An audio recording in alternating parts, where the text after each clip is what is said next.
So quick recap. Last time we played, I know it's felt like it's been forever. Um, the party returned to Daru, um, and I actually can put up. Let's see.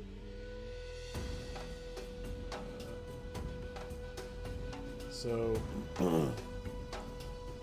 after killing the Groot Slang, after going into the swamp, finishing off the hags, you return back to this village here, expecting the main what do you call it, elder and the people to still be dealing with the magic that was withering them away. What you do find out is that they are no longer dealing with that. That the group before you had lifted their curse using a similar power of Anansi, but you also find out that Jabari, one of the keepers or um, the actual captain of the guard of Daru, has died, and then you kind of find some like different story about what happened and about how basically he died protecting this other group who had gone to see the queen, and he died fighting for the queen. But then you also learn some other information that lets you know from the Elder Nikalo that it seems like Jabari was likely one of the actual people trying to assassinate the queen, and that there essentially are those in Daru who do not want her, do not want her pressing on the people's culture or want her to rule. You do end up taking audience with the queen. She pays you handsomely for killing the Groot Slaying, more than the villagers could offer, being a queen and all. And then she offers us this opportunity to go find. She basically tells you about the seashell horn that she's looking for. She believes it's on the mantle of this king up north, and Ishiraka, and she basically says it's on his mantle, and she basically says, hey, maybe you can convince him to give it to you, or you can steal it, or if it comes to a fight, she's like, you'll have the magic and you guys have some. You do learn that his warriors are extremely fearsome. The lore, the legend is that his people sustain themselves on ash and all this other stuff. But that becomes kind of something that, as the more you all talk about it, you thank the queen for her time. You don't commit to anything. And you decide, you basically tell her, we're going to think about it. But it seems like when you're all backed with each other in the Hearth House in Daru, this place of community, kind of think of it as the closest thing to a tavern in Daru, a large mud stone with openings for like windows. Basically, imagine a massive hut, almost structured in a similar way less modern, but to the way the at the center of, if you've seen like the center of Jurassic Park, the way the compound looks, the Hearth House is kind of structured in that way. But it's open to you. It's there's no major door. It's almost a huge open space, probably 15 feet wide, 10 feet over.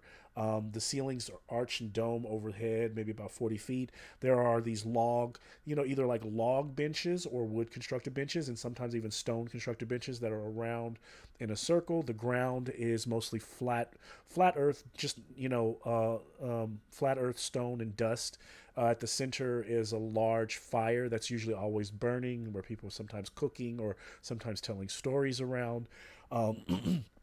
And so that's where you all find yourself at the end of the night discussing these matters. And it sounds like, from what is discussed, that the group decides that it's more important to save the Kibrians. And this gets you in a brief conversation where you get to meet some of those new Kibrians that you met earlier on in the day, finding out that, because there were 3 of them in the town. Actually, let me pull up. And I'll just share their pictures again. There was Grick, who is clearly a very portly, fun, seems like a jolly fellow, a merchant who's, while in Daru, trying to see what other wares the town had, or seeing what he might be able to find that's nice and shiny and worth value. But again, you haven't talked to him much, but like a frog folk. And then you also meet Dakarai, who is a stout, dark-skinned dwarf who's a Kibrian, who also hails from the Gondora city. and then you've met briefly. Let's see, and then last but not least, Camila, who is a scholar. She's the one who kind of has shared. Well, actually, you all didn't. You had maybe at the end of the night. I don't recall exactly how much conversation was having, but you saw them in the Hearth House, and I think most of what you learned actually from our other your friend. What is her name? She takes care of the village. It would have been. I think you learned it from Mabina, who would have told you about from what she's learned, why these travelers are here. So you all are deciding, so you're maybe deciding to talk to them about, helping out. And as that happens, as that conversation happens, suddenly, there's Cheryl. The ground begins to grow kind of blackened and soot-like. No, it doesn't. We're just doing a recap. We're just recapping that last session. You haven't started yet? No, we decided to wait for you. I wasn't lying. We gonna die.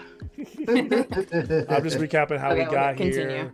No, yeah, we're just going through everything from like coming back to the town, learning about what had happened, learning about the death of Jabari, going to see the queen, getting the queens, deciding not to go after the queens, not to take her quest, but to take the quest of the Kibrians to save their people in Gundora, and about how you're sitting in the end of the night at the Hearth House when these creatures that look unlike a combination of, I would say the closest thing, if we were playing 5th edition, this would probably be, without you testing your knowledge, it could be undead or they could be aberrations, because they're so twisted. It's also alien. It's unlike anything you've ever seen, meaning that they have I guess we call it, what's the bottom half? Was that the thorax? The bottom of a spider, like the butt of that, like that insectoid, like butt, 4 legs, and then 2 humanoid arms, and those 4 legs are very spider-like, but what they crawl on are very much look like human hands. The skin is like a darkened, sickly, gray purple. They give off a strange sulfury odor, and they look like the upper halves, if you were to call them kind of like the upper half being human, like a centaur or like a drow. That upper half is not very well kept.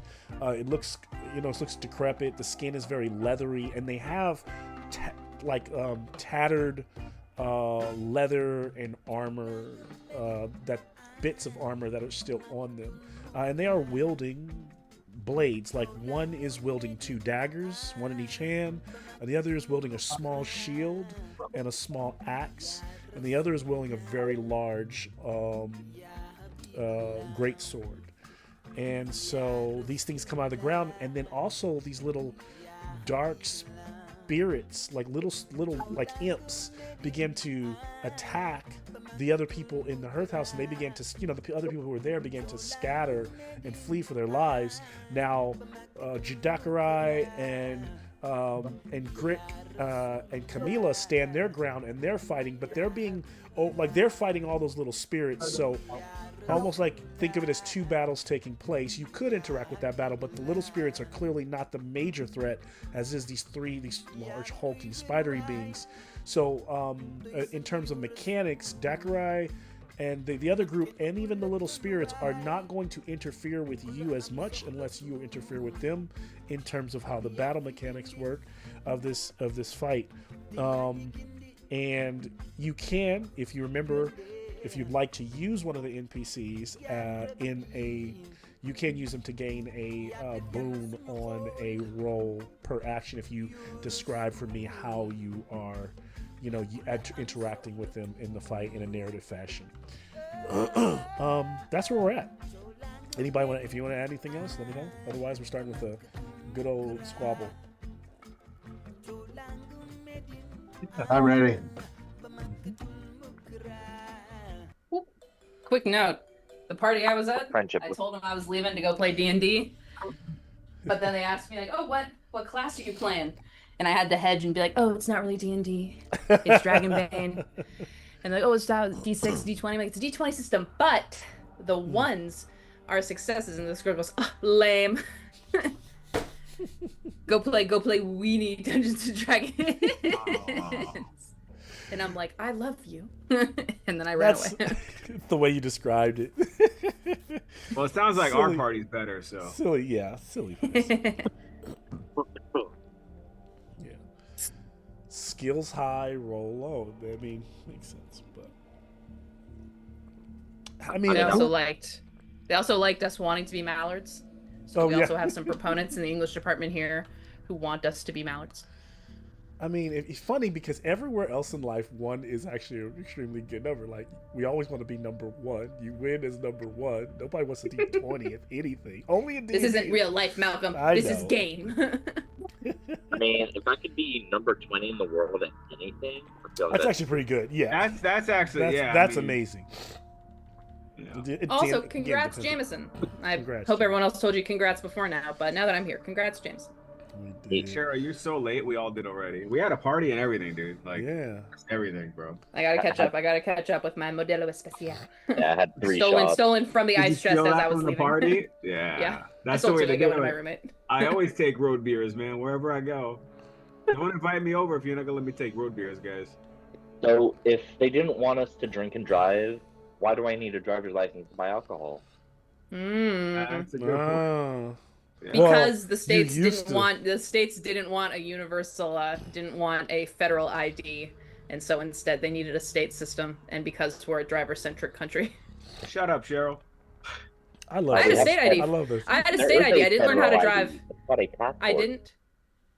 But you don't need one. I didn't learn how to drive until after I turned 18. But I was gonna get on a plane, so I had to get a state ID. So I got a state ID like a month before I got my driver's license. Oh, that's interesting.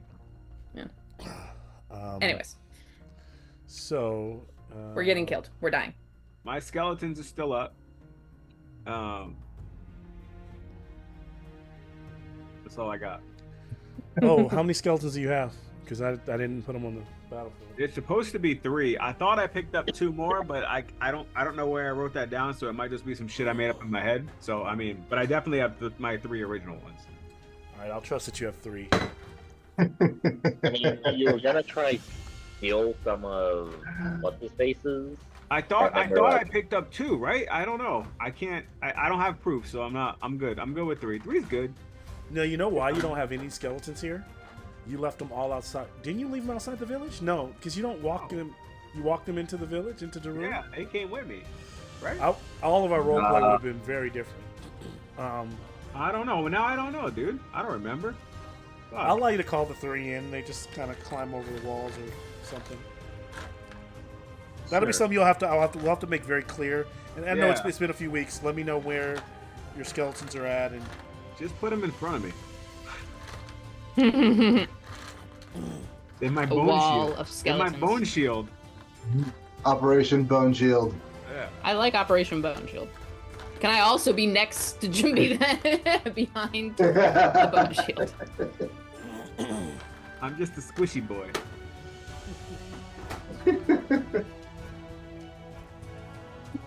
Okay, let's look at my stats on alchemy. okay.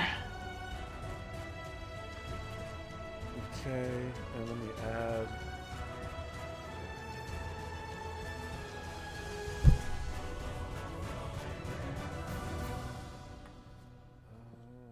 We're gonna add 3 skeletons.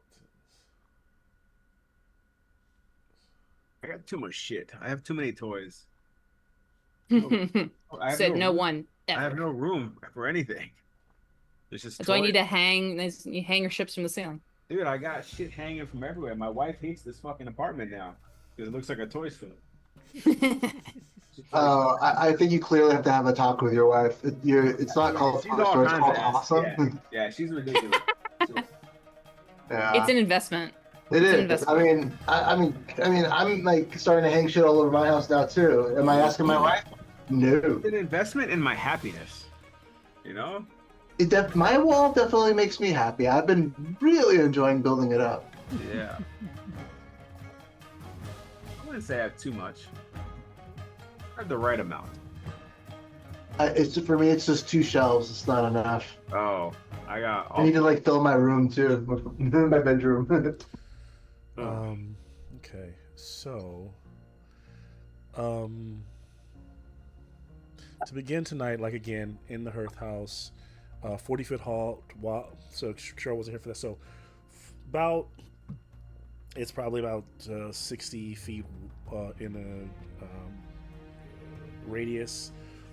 40-foot high ceilings, domed overhead, mud brick structure. Windows around the side. In a circle, you all are kind of like, that's why you're kind of surrounded, because you were in that space of having community, the log benches, a fire really burning through this, with the smoke pouring out through the ceiling.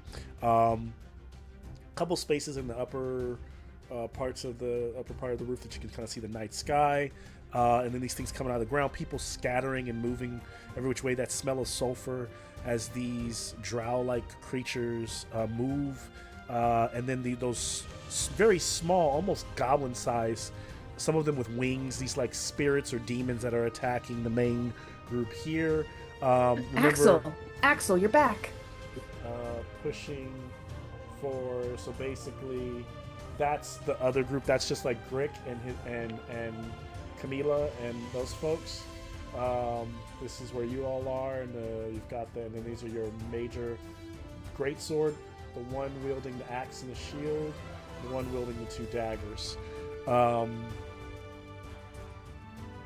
Our combat round, the way it looks like one of the Woe Striders goes first, or the creatures, followed by Makeda, followed by the creatures, another ferocity attack from one of them, followed by Ashton, followed by Moko Jumbi, then his skeletons, or vice versa, then the creatures, then Kazan, then another ferocity, then the creatures, then another ferocity, and then we end the round. So it's quite mixed up. That's what the first round looks like, but they will be kicking us off. As you're all seeing this happen in slow motion, what we'll do to kind of start off, since we don't just jump into like rolling dice, what would I say? Just give you a moment. Imagine time is slowing down here, and this is not a strategy above board session, but it's a chance to, everyone's kind of like give a chance to tell me, as you all look at each other, what are you deciding? What are you communicating in this very short amount of time? But I'm giving you like 5 minutes to kind of role play it amongst each other. So I'll allow you to like, open up the story and what you see happening.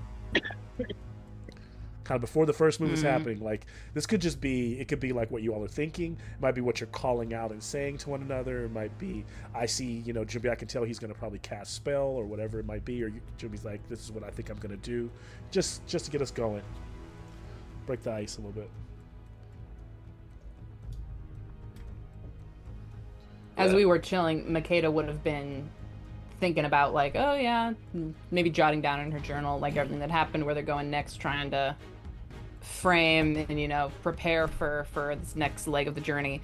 So she's totally like taken aback, like it has to like kind of scramble up and kick her book out of the way and pull her dagger, and it's just like, ugh, yeah, I have to do this again. I was looking forward to a night in. And in some like D&D games where like everyone needs to declare what they're going to do before it even happens, almost like what is Makeda, as she grabs that dagger, what's her first thoughts of like what she's going to do in the fray?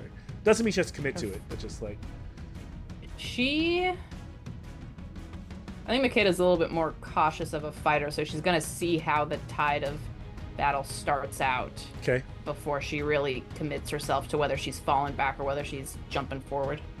Got it. Okay. Camera pans from Makeda to Cass.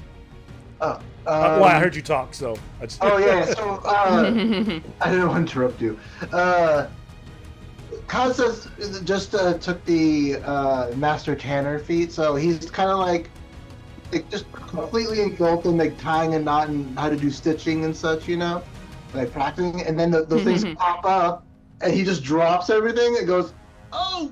And then his first thought is, "I wonder how hard I have to hit that thing with my hammer to crack it." Nice. As that happens, as camera pans moving, Jumbi, what are you doing? Oh, Ashton, what are you doing? Ashton will close the witch's grimoire and think, how well does lightning work? Are you asking? That's just what Oh, he's he says thinking. that. Okay, yeah. He's like, oh, okay, nice. Jimmy, anything from you? Doomby whispers, I think it's worth a try. Lightning sounds like it might be fun. Nice. As this happens, the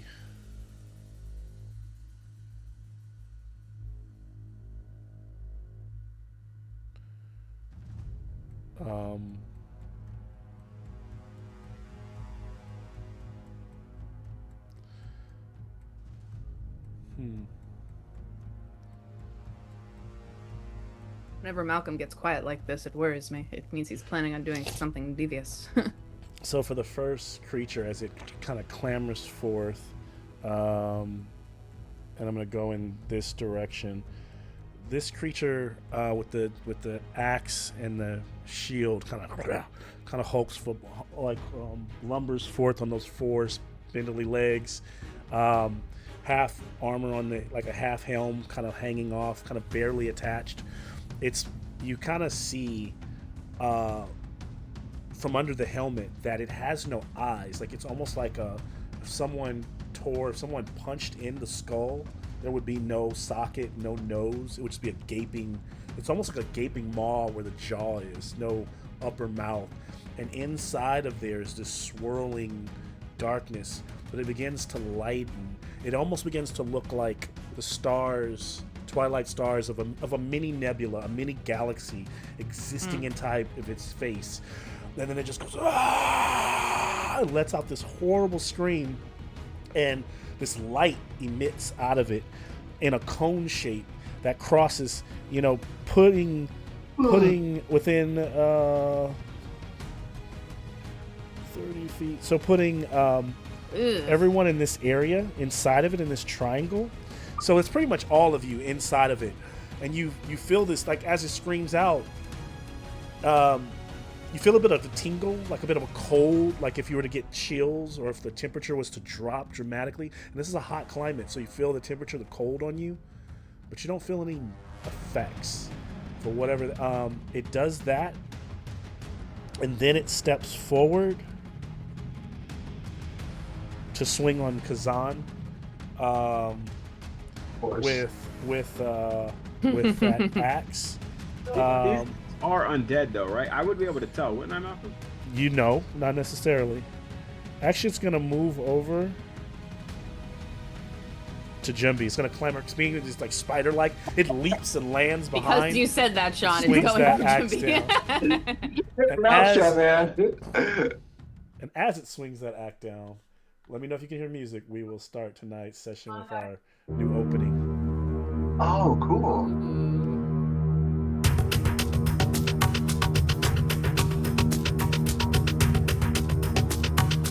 Oh, drums, Cheryl.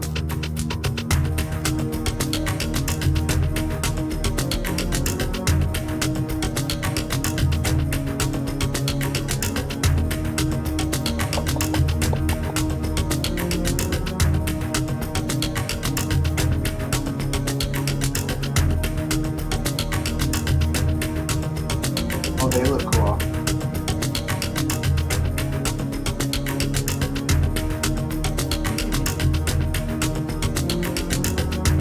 That's gotta be Kaz, right? No, that's actually Osei from another group. Oh, okay. Oh, Colin, I see. I didn't notice the names. Crushed out there. That's cool.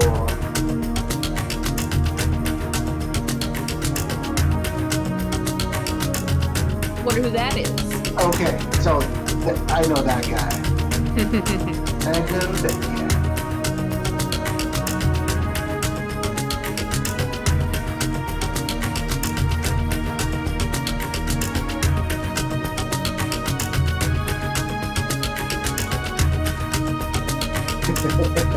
No.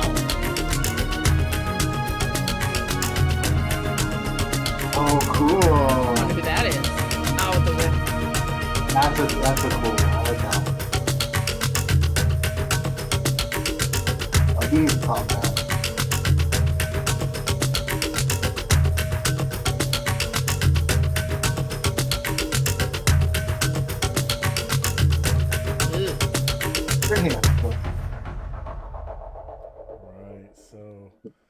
We've faced that guy before, haven't we?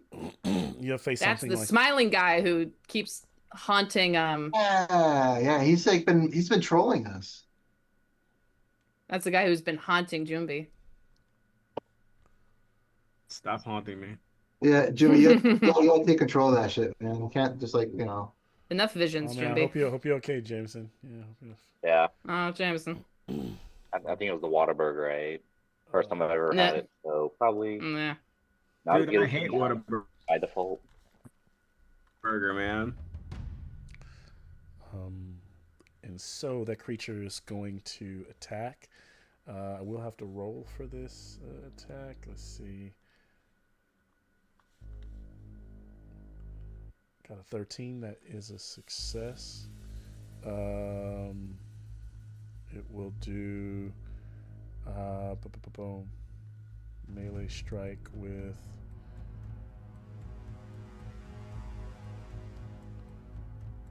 what's the great sword?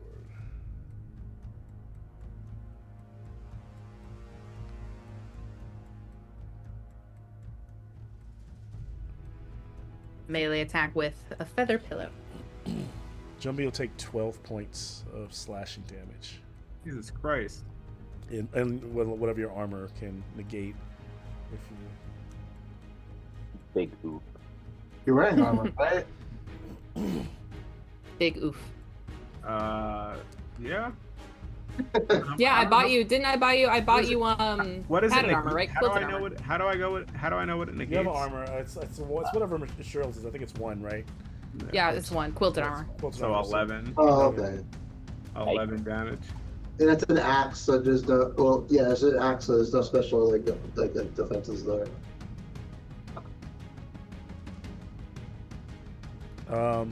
That creature has made its attack. Makeda, you are up. So 11. How hurt is Jumbi looking? Because that would hurt me a lot. I mean it hurt. I'm a little hurt. A little hurt. Yeah. But you got your you're still above skeletons. half. Still above half hit points. Yeah, I'm about half right now. Jeez. Okay. I'll take that then. And instead of healing you, because I want to, I will use my new ability. Nice. For 3 willpowers, I shall backstab this thing because it is within. Let me look at the paper. Backstabbing. I activate this ability when making a melee attack. It counts when an enemy is also within 2 meters of another player character. Yep. Your attack then counts as a sneak attack, means it cannot be dodged or parried. I get a boon to the roll, and the number of dice rolled for the damage is increased by 1. Okay. Good. Nice. New ability. Hashtag new ability alert. New ability mode. New ability unlocked. So I imagine it's like Makeda, right? Makeda's kind of on the tinier side because I love playing tinier characters, and Yep. Jumbi's huge, so I imagine it's kind of it does its attack on Jumbi. Makeda slides underneath, kind of vaults up to slash at it with her dagger. Nice. And your dagger is magical, right? Is there any other special abilities to the dagger other than being? I think it's a minor. It might be a crit. Might be like a crits on 1s and 2s or something. I didn't get a 1 or a 2. I got a success. Success. So yeah, got a success. Good thing it was a boon, which means that it increases by a d8. Okay. So that's 2d8 Plus your my agility. plus my 4. Yeah. Yep.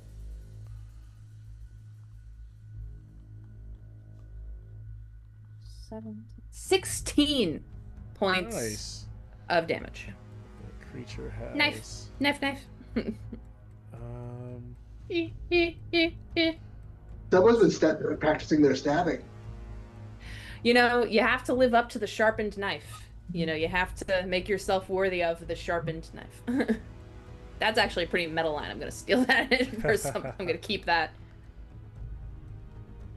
And then I'm going to look afraid at what I just did and try and hide behind Jumbi again. Snarling, and then and try and hide behind a skeleton. You said 16 points. Yep. Nice.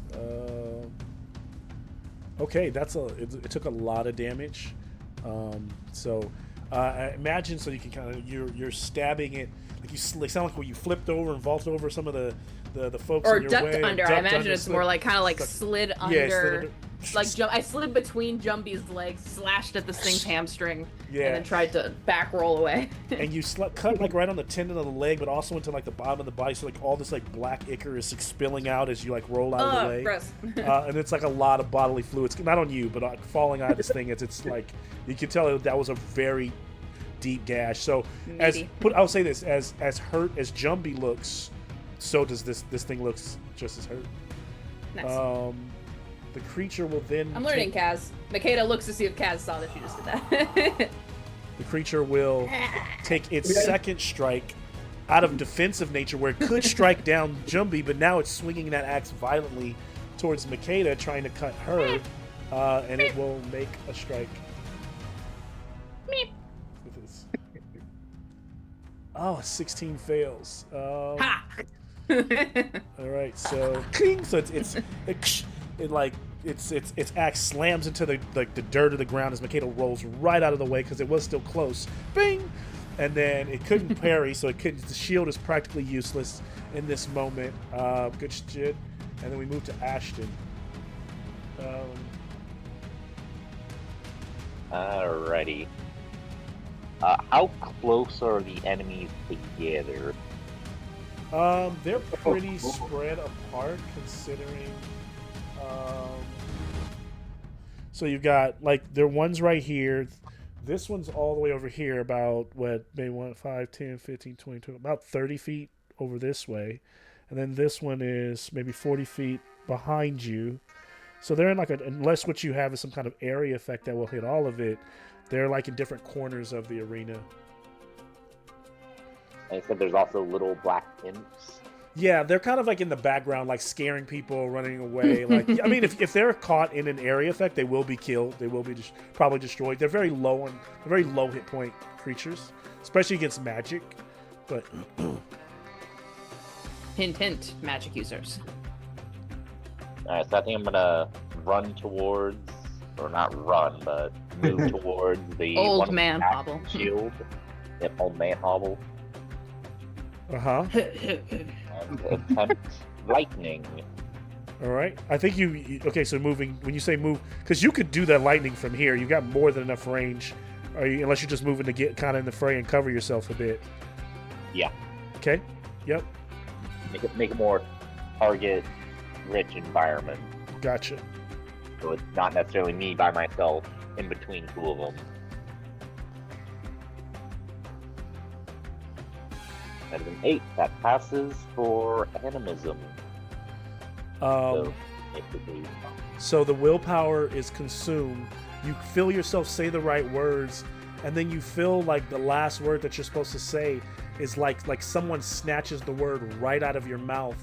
And as you go to the cast, the lightning, as the sky grows dark around you, as the lightning is supposed to rip out of your hands, nothing happens. Lightning flare.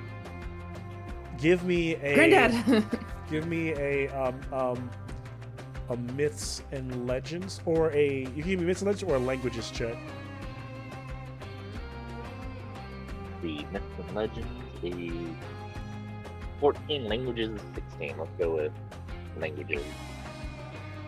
Nope, got a 20. Jeez. Okay. Damn. So yeah, you don't know what just happened. As your magic just literally failed on you. This puts Jumbie. You are if Ashton, unless you got anything else left. Makeda sees Ashton start to do something. I said Ashton's gonna hold up his staff like a baseball bat. Just like, Well, he can do something else with his actually, I'll allow him to do something else with his action if he wants to hit or strike for the sake of Makeda is so sure that the sickest spell is about to happen. She's like, oh, he's loading up. He's winding up. This is gonna be a new killer spell that I've never seen before. Yep. Alright, let's see how well staff goes. So I've only got a 14. Oh, you're striking? Yep, I'm striking it with the staff. All right. It'll whack for a whole D8 of damage. No modifiers, because he don't got a good body. Yep. 6. Wow. So that would be 5. Let me go to. Sorry. Bludgeoning, and there's toppling, but I don't know how toppling works, so I won't worry about that. Yeah. Toppling is if you you try to knock the creature over. Oh wait, it has toppling. So let me see something here. I think like stuff creatures like that, I have to activate that and say I'm doing that instead of damage. Yeah.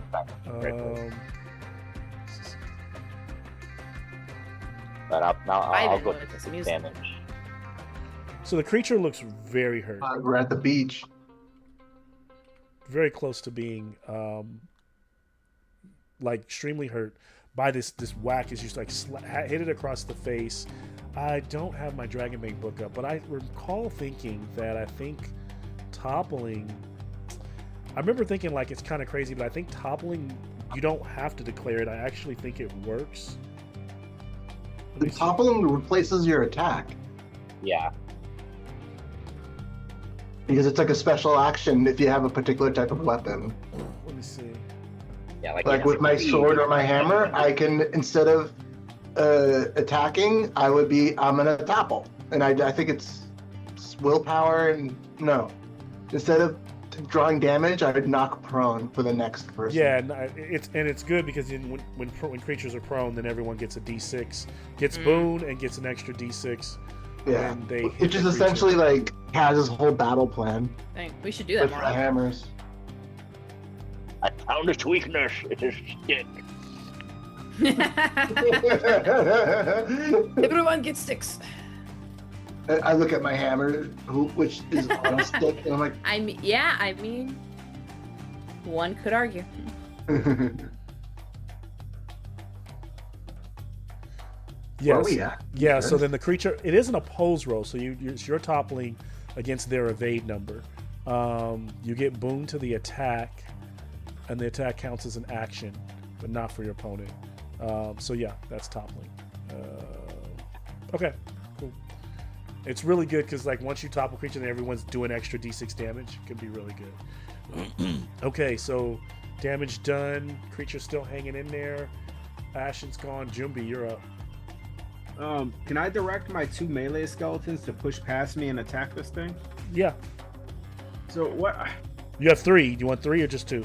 No, want a well, ball one to of them. One of them is going to shoot an arrow from where he's at, but Okay, so one of them's.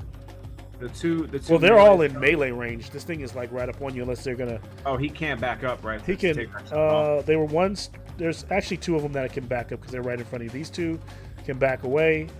Well, I want the 2 melee skeletons to stay forward, and then Also, in the future, we're gonna have to like make sure I'm gonna be more particular about. Are you notating when you get skeletons? Are they armed? Because otherwise, you need to arm them. They don't just automatically become rangers. Yeah, two of them are already armed, and one of them is a ranged skeleton with a Okay, bow. so then we'll just take this the range one. So we back him. I don't know where you want him to shoot. There's multiple combatants. So you want these 2 to go fight. You want these 2 to go. Yeah, I want those 2 to move forward, and they're gonna attack this thing. Okay. But I forgot. I'm trying to figure out what to roll for a short sword because I forgot. So I think they got for the short skeletons. D6. D6. It's right? short sword is D6, but the skeletons to attack, I think, are a. I want to say they're a D12. Their equipment is. No, they don't have it here. Abilities. No, they don't even have them. Actually, let me see something. I can't find it in a book. That's why I'm sorry. I've been looking. Oh, I need to add an action.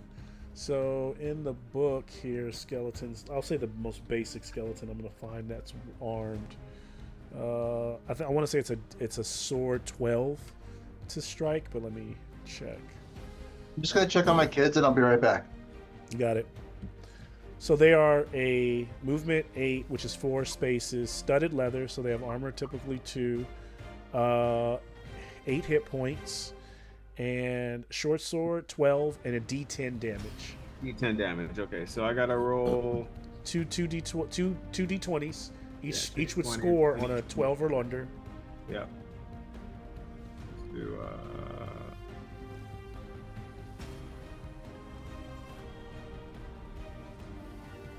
That one hit.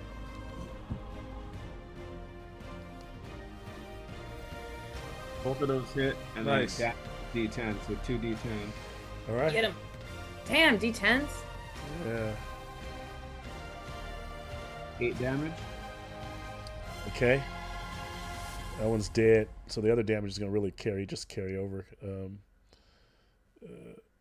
As they both just start shaking this thing till they bring it down to death, and it like falls over on his back. And it's like limbs like kick one of them in the face, and then like kind of crumples up, and it looks like a bug, and then it begins to like kind of melt, and just dematerialize. Gross. One of them Yeah, is gross. down. That doesn't take your action, Sean. You can still do something else. Can I? And then you still have the last one that's just an archer skeleton. Yeah. So I want the archer to. I can't see the table, but Yep. there's I'll do nothing that. else There you close go. to us, right? What's the next one There's close? one right here. And there's This one right there. I there. want that. I want him to take a hit at that one. That That big one has that's- 2 daggers. Yep. Yeah. So he is. What's the bow now? The short bow. And then there's improvised weapons like logs, I think the it's fire. A The longbow. fire. Something can be thrown into the fire. Yeah. Right. Longbow. A longbow. Oh, it's right here. I got it. Damage So to D12. it's going to be a short bow, unless a you short bow? knew you had a longbow. The I typical. thought archer- it was the big one because I remember us making jokes about it not fitting somewhere, but I could be wrong. I could Okay. have been. Uh, So it's still it's a D10 damage, so it's still a 20 though. yeah. So Okay. 20, 12. Yeah, same. It's the same thing. Just doing range. 15. Ooh, that's gonna miss. Flies wide. Flies out If to the that's the village. Hits one of case- the walls. Then I'm going to shoot a fireball at that one. Okay. Classic. Hold on. We love to see it, you know? Well, and us as his like colleagues in war don't have to worry. That's right. Wait now. Fucking, what do I got to roll for fireball? Fuck, dude. I don't have any of my fucking notes. Where the fuck's the fireball shit at?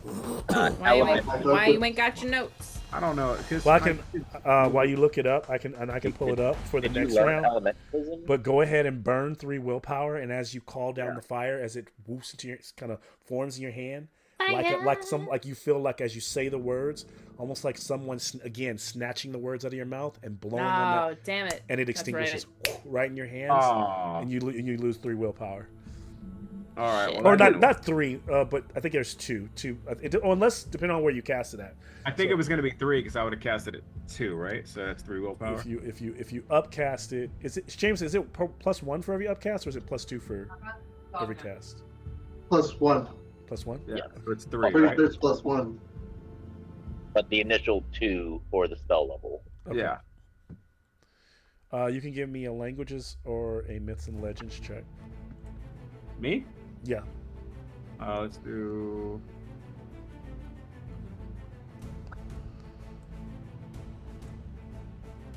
Language. Where the fuck? And actually, you still need to give me a roll. Just roll the d20 to make sure you don't get a dragon. I mean, or a demon. It is 2 willpower per. Per, spell it's 2 level. power per. Yeah. Yeah. So it's 4? Okay. Yeah, 4. What did you say? Myth and legends or languages? Or I'm gonna- languages. They're both the same. So. Fail. It says, why is it? I guess the target was 8, 11. Yeah, fail. Okay. So, okay. Can't. All right. Jumby, your skeletons have gone. The next Woe Strider steps in. And as it moves towards you with that large axe, it does the same thing. Screaming in that direction. With that cone light pouring out of its face before it gets close, pushing and throwing Grashnar out of the way. He hits his head on the wall, gets knocked out, and then I thought he was fluttered. he's flittered. Yeah. Anyway, and then it swings on our. It swings this way, so it's going to be on the wizard Ashton. So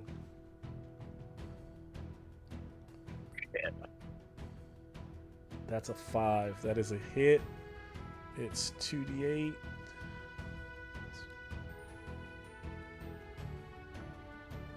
So 12 damage again. Jesus.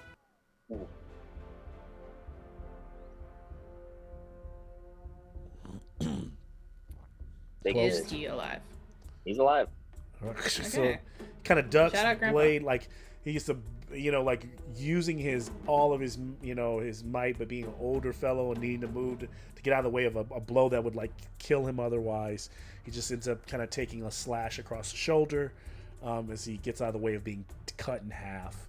That creature will then, Kazan, you are up. Okay. You're right here. There's one here. There's one there. Okay.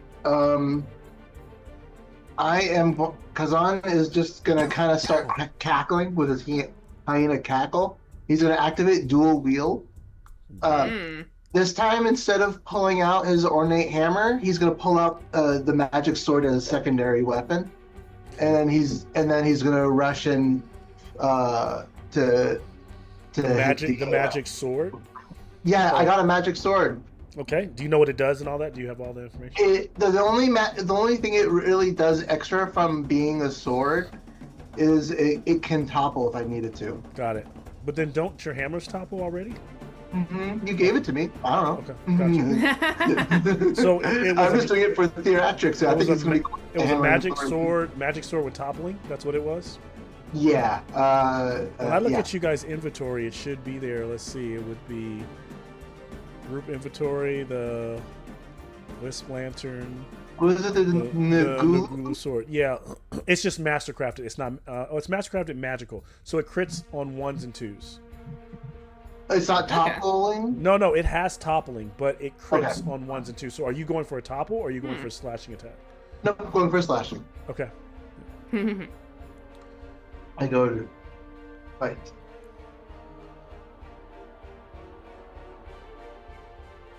Sorry, hold on a second. And then it does 2d8 damage, Yeah. plus whatever your strength modifier is. I'm just gonna see if I hit it first. Megatron says hi. Hey, Dragon. Megatron. It's a Dragon! It's all thanks to Goose. I mean, Megatron.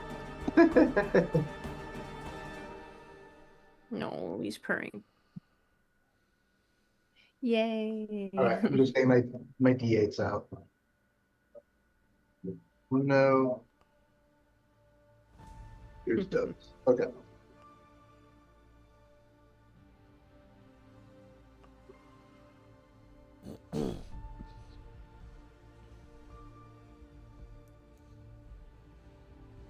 Seven damage. 7 damage. Wait, with a as a dragon? Oh, sorry. So then that'd be 14. Double. Sorry. No, yeah. So you'd have to roll 2 more dice. So, 2d. Okay. Well, yeah. Roll 2 more dice, and then did you add also your strength die or your agility? I did. Yep, Okay. that was So just roll. So you don't double the strength die. You just just roll 2 more. The two more d8s. Okay.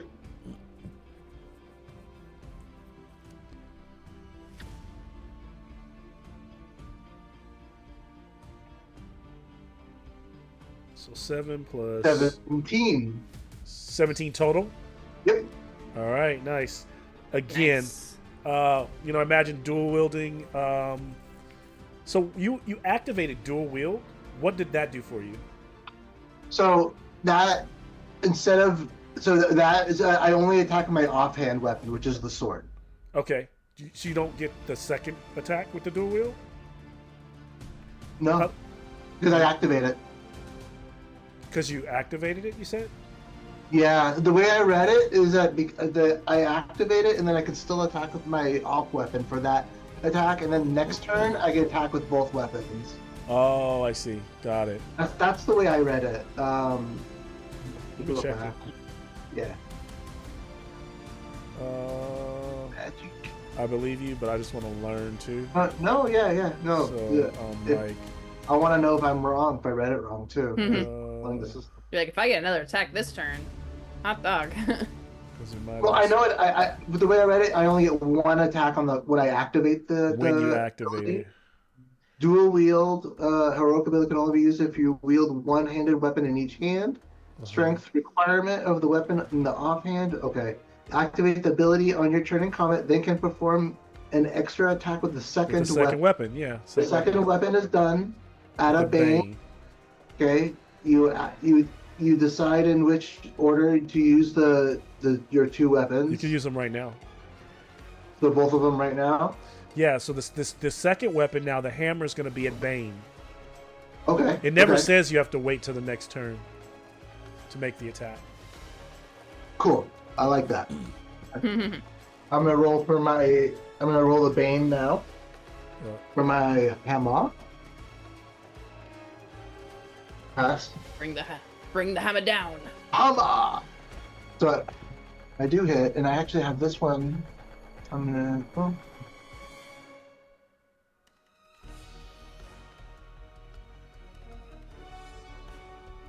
Okay, it looks like I rolled it online. It says D4, D4. Oh, do I just I take away my strength modifier, right?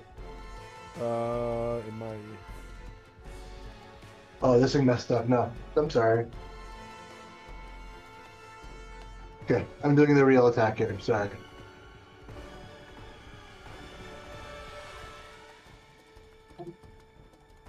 Okay, 11 damage.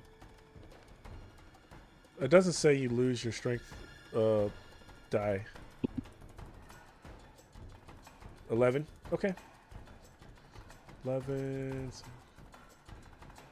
Even with the armor. Oh, so how do you kill it?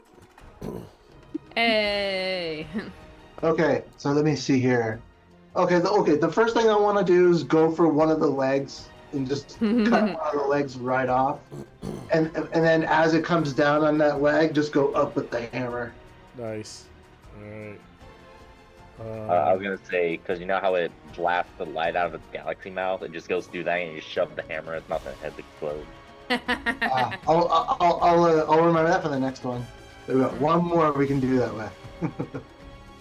Do it. Nice. Kazan is gone. The creature.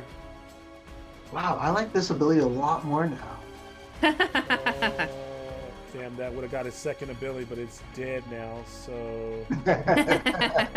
Sorry. So then the last Wolf Strider can go. That creature rushes in, clamors, leaps into the fray. It is going to try to grapple Jameson Ashton with a grapple. You can It try reaches to, through the screen and grabs Jameson. I think a grapple is done against your strength. Your strength with a bane. Ashton, need to give me a bane strength check.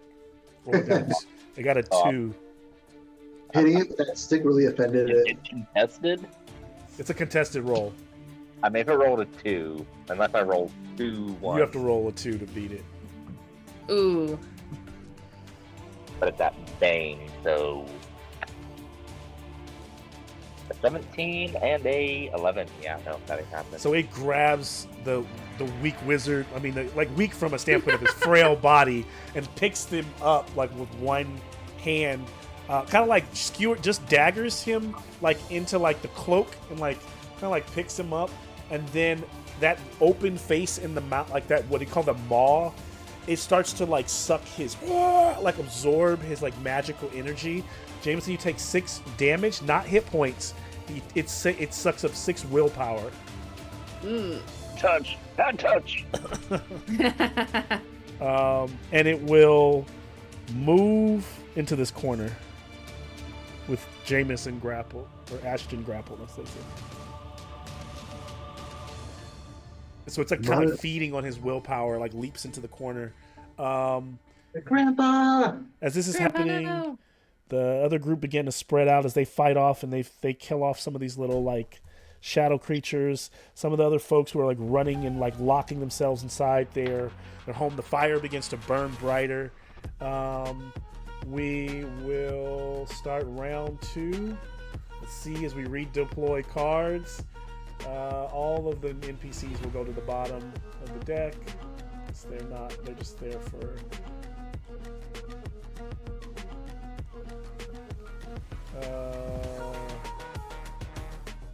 Makeda, you are up here. Going Back here. first. You're right here after two of them have died. Uh-oh. How Jameson, how hurt is Ashton now that he's been face blasted and grabbed? I mean, he didn't take any more physical damage. He just got mana. Okay. drain. Okay, and I can't do prayers can't help that. Thoughts and prayers can't help with that.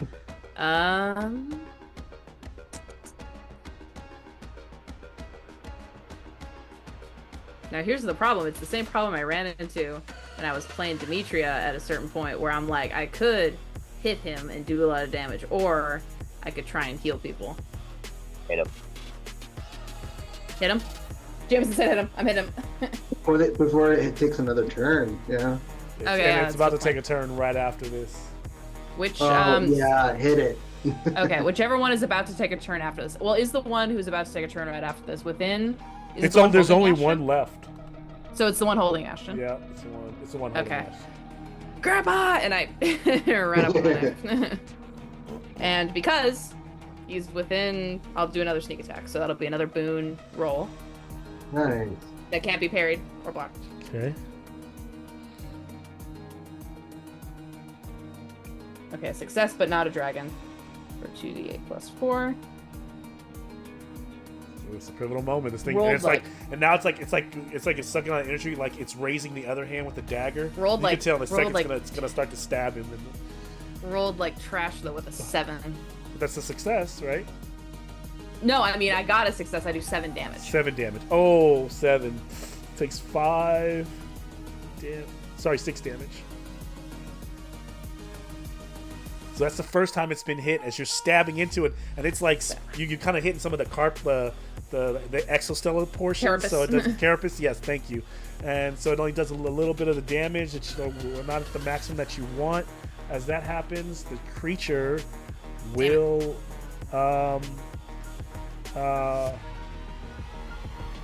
continues to draw energy from him, and He's got will plenty. go for. This time we'll go for an attack with this dagger. 10 will hit. Jameson will take, Ashton will take D8 plus D4. 1. Oh no.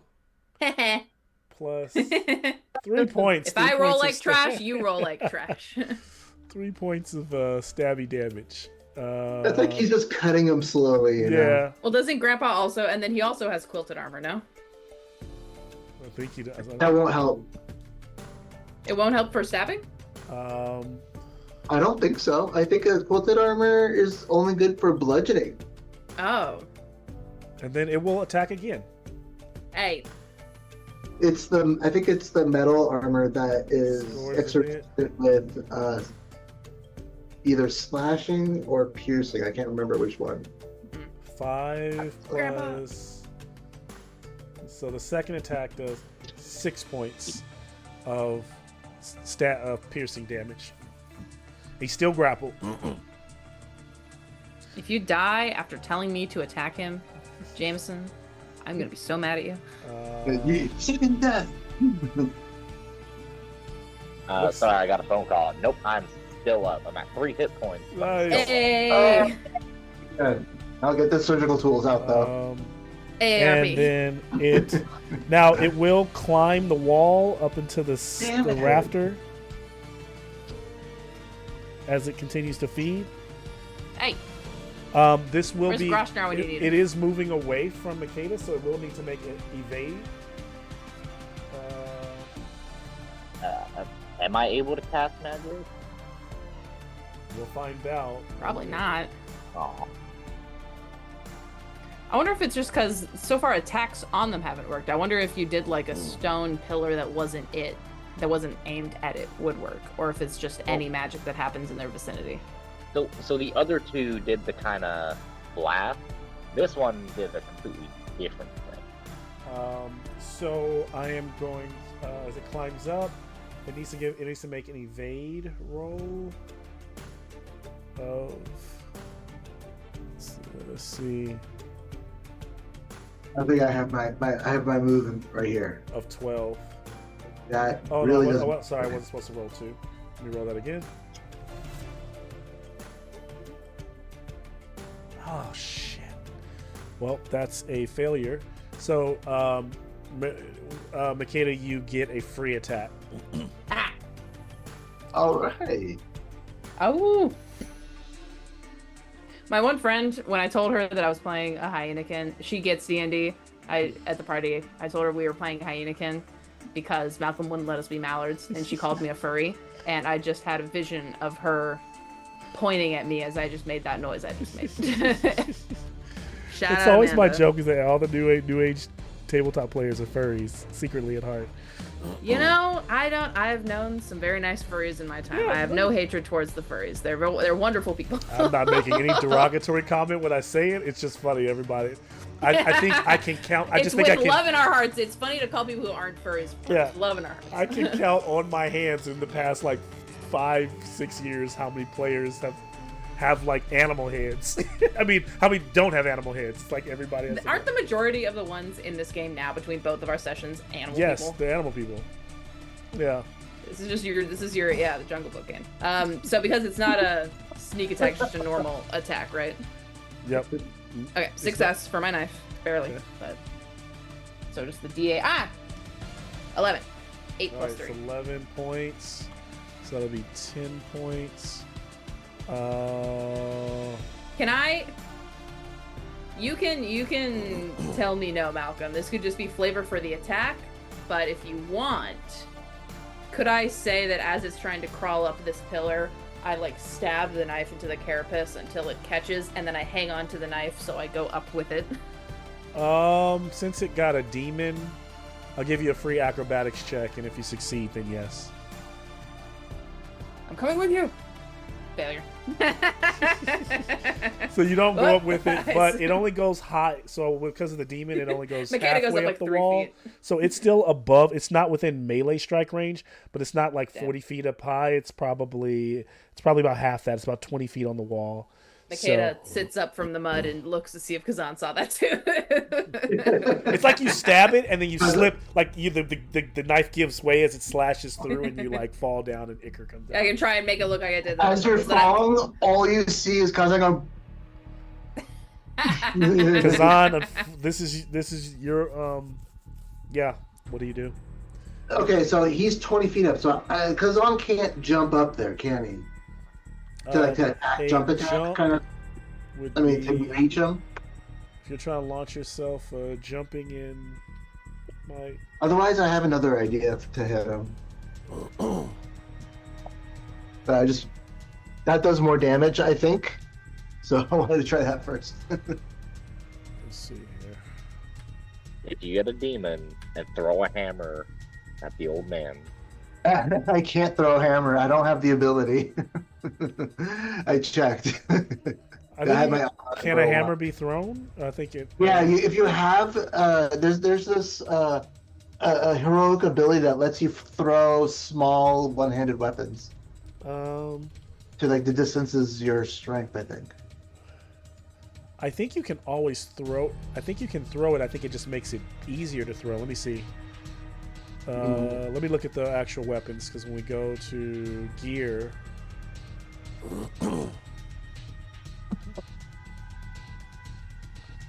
Let's see, hammer.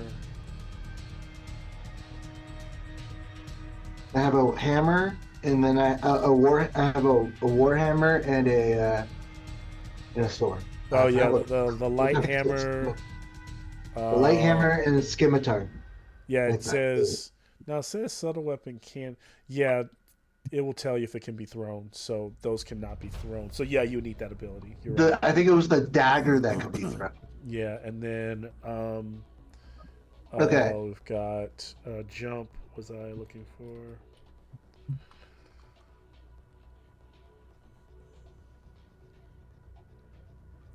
Like, I don't know Or how. leaping. I'm sleeping. Otherwise, I wanted to try to like rip off a piece of my clothing, and I think I saw some bottles on the wooden floor there, and I Okay. wanted to stuff my piece of cloth into the bottle, light the vital on fire from not the bottle, but the cloth on fire. What? Why are you shaking your head? We I'm need not. I said these nothing. ideas right now. Okay, this is like You know, so, and then I wanted to take the new Molotov cocktail that I hopefully made and chuck it at the back of the bug. item received. Molotov cocktail. But it's my Item own created. fireball. So how far do you how far do you move? How far can you move? I believe it's 14. So 7. The normal amount. 7 spaces, so you can leave as. Yeah, I don't know. So you can leave for. So 7 spaces would be. So 35. Movement is 12 actually. 12. So you're 12. 6. So 15. So you could leap up to 15 feet, but the problem is I don't think you can get over there against the wall or close enough to actually. So this could have worked if you were closer. I just think you're too far away to get the leap off to leap attack. Okay. What about my Molotov cocktail idea? So you want to? What are you gonna do? You're gonna do. So I was gonna take a rip off a piece of my clothing or cloth. Yes. And I saw some bottles on the bottom. And I'm gonna assume there's alcohol in there. Yeah. And then make my own Molotov cocktail. Light the. You would the spend cloth- you would spend the entire turn crafting. Give me a craft check, and if you succeed, you'd have one next turn. If not, you would not. Also, I would like to say to actually make a Molotov cocktail, you mix kerosene in with the alcohol. It's not just alcohol. You're not helping, Jameson. Yeah. Oh Sponsored by Kerosene Company. I'm sorry. Yeah, it's kind of like alcohol flaming with arrows. oil. They don't really work in real like yeah, that's not how they work. But we often let people like wrap some rope around it, light the arrow and a flaming arrow. Well, it's so nice and convenient that every torch that's left in an abandoned tomb for 1,000 years Right. has been freshly soaked in lighter fluid. You know, like. All the candles look fresh Yep. too, right? So I don't. I'm not. You've I'm not heard a- my rant about that Yeah, before. I'm not extremist about that. I'm really cool. It should be fun. It's fine. I just don't think you can do that all in the same turn. It would take Okay, that full 10 so then seconds. You would be I'm crafting. Go ahead and get it ready and just be like, sorry, I can't reach it. That's all I can do. All right, give me a Loading craft- up, loading up. Give me a crafting check. Okay, Crafting. crafty. Oh shit, what is my crafting? Hold on, let me just check. Craft. Oh, it's not bad. Success. Nice. Okay. So that's prepared for next turn. Oh Ashton, man, I think it's on. I think it's man. on you, Ashton, before Jumbi. I will reattempt magic because I'm a living battery of mana. Okay. I'll try a. Lightning didn't work, so I'm gonna try ice. I'm just gonna try frosted, so just 2 mana. Elementalism. Okay. Go ahead and roll. God damn it, keeps rolling off my laptop. I don't need it being cocked on the bed. 2. That's succeed. Nice. Or maybe. So this time your magic flourishes to life. Go ahead and tell me what your roll for your damage as you cast. Is it frost or what's the name of the spell that you? Yep, just frost. All right. And we'll deal 4 frost damage and 3 willpower damage. Okay. And And then the creature is unable to move and is frozen in place. so it's frozen, kind of cocooned into the wall for a moment. Does it need to make any willpower, any save or anything? No, just automatically. So, yep, it just Goes loses the 3 cold. willpower, takes the 4 Humanoids, damage. get warm, humanoids. So So on frozen its turn, place. pretty much gets a free strength check, and if it Yeah, passes it gets its full gets a turn without breakout. anything. Okay. If it fails, then it gets it. So it's very 50-50. Got it. And so takes another. You said how much? 4 damage? Yep, just 4. All right. So it's looking pretty damaged, pretty wounded, and stuck to the wall. Jumby, you could end this. I'm gonna motion my skeleton to make a bow attack. Okay. The skeleton responds, pulling back, taking a shot. That looks 6. like it's a success. D10.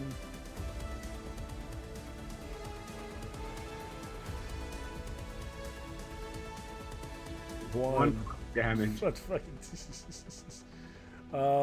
That damage is, and then damage is absorbed and negated by the armor. I mean, he looks like shit though, right? I'm gonna try to throw. I'm gonna try that fireball again. Okay. That's what I'm gonna do. Let's see what happens. Oh, and it was Jameson's turn. So Jameson, when you hit him, oh, you chose to do the magic over breaking free, so you are still grappled, technically. And I mean, it might be a little easier to break free if it's Yeah, on your turn. it's easier to break free now, but on your turn, you would have to do it on your next turn. Yep. I rolled a 9. So it's like almost like it's frozen in place. That clawed hand is still holding on to Jameson. 9 is a success. Damage Alright. for your fire. So it's 3d6, right? Should have just threw the bottle on. How much damage? 3d6. Is that what? Oh, did you upcast it to? Yeah, yeah. How many willpower did you use? 4 willpower, right? Yeah, let me just Yep. make sure. So 3. Oh, yeah, because it's 2d6 and then plus 1 for. Yep, 3d6. Mm-hmm. 15 damage. Ooh. Jameson, give me a Bane acrobatics check. And it's set on fire. So If it's flammable, it's set on fire. yeah, if it's flammable. If it's flammable. I'm gonna say it's not because of the cold canceling each other out. Fair. But that's enough damage to do it as it starts to catch and burn, and then like its carapace starts to burn through, and the whole thing goes slack and falls off the wall, screaming, and they go tumbling down and crash to the ground and begins to wither up and die. This is acrobatics for James for I Ashton. rolled a 5 and a 7. Does it meets it, beats it? Your meets it beats it. You're so successful. He hits the ground, and he'll just take. Can we say that Makeda, who was under there after not stabbing the thing and hanging on, can catch Ashton? I'll allow that. He'll still take 7 points of fire damage. That's smoking when he hits Makeda's arms. The creatures are dead. Kaz is gonna pull the cloth, he put it into the bottle out and throw it into the fire, and then just take a sip, and then off to the person that's closest to him. The same time, you see Camilla's just finishing off one of the creatures with a pillar attack of her own, and it's crushing one of them, and using magic as Grick is kind of ends up grabbing one with his tongue and kind of swallowing the little creature and then spitting it out, and it like turns into dust as Dacre has just smashed another one of these little beings in half, but they just like no blood or anything, they just kind of turn into smoke, and the whole place is clear as they almost like all you all are kind of back to back as they turn and look at you all kind of in fighting motion, and they kind of just nod, like everybody kind of sweating, like you all, like they're recognizing that you all are great fighters. As this is happening, before they can say another word, the ground begins to writhe, and these things begin to come out, more of them again. What are you all doing as they're kind of clambering their way out into the earth? Kazan's now checking to see if that cloth is still obtainable. It was Molotov cocktail. Yep. Which I assume it's all burned away, but he's still looking. So he's like ready to throw his Molotov cocktail, because these are more of them. Like, I mean, and they weren't is that hard to kill, but they could do a good amount of damage. And Ashen is already really in a hurt place as you all are kind of preparing for another attack or another round of this. Taste. They're back for more. Suddenly, out of the shadows back here, standing in the corner, a figure steps out. White hair, kind of braided backwards, almost elvish features, but you realize more humanoid. The ears aren't pointed. Fair, light-skinned, almost freckled, piercing, very bright, cat-like yellow eyes. What many of you would know this being to be is an Ayana, or they're from the Ashlands or from Akbalon. But this figure, with hood over, is speaking Katasha, and it kind of like, as speaking, kind of puts its hands out, and the beings react to it as though it's a spell, and just like almost angrily, not wanting to hear those words rolling through their mind as they roll through yours as well. They begin to clamber back and climb back into the dirt and the dust from which they came, and then soon they are gone. And the figure steps forward. The battle is over, and as they unveil themselves, you see. Let's see if I can find an image. But I'll allow you all to maybe role play amongst yourselves, or maybe you have some things to say as. Oh, Haza's gonna run over to Ash and pick him up and just hold him up while we pay attention to the newcomer.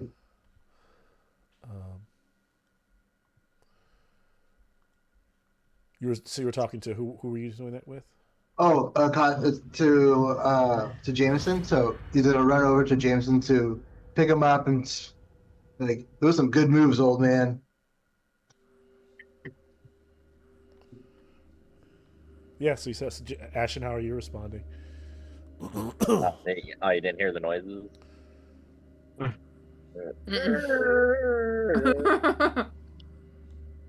I'll hit a prayer.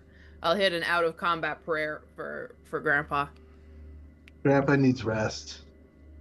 We'll give Grandpa a little prayer. Say a little for you. It's past my bedtime. Success. 3d6. Grit goes. You can't nap yet, Grandpa. But he needs to rest. 12 hit points.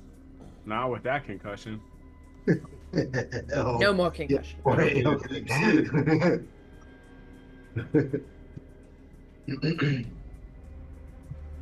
So as Grit, the kind of the frog fellow says, "You all fought really well." Speaking to you all, and your magic is strong, and talking to Jumby, you all's magic is strong, and kind of looking at Ashton, but then he turns to this new figure and says, "But yours, that was unlike anything I've ever seen." And the newcomer Magic didn't do shit. And this is not this character's name, so.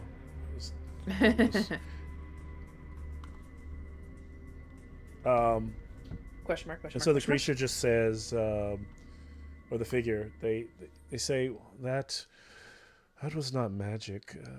I just pointed out a truth in their native tongue.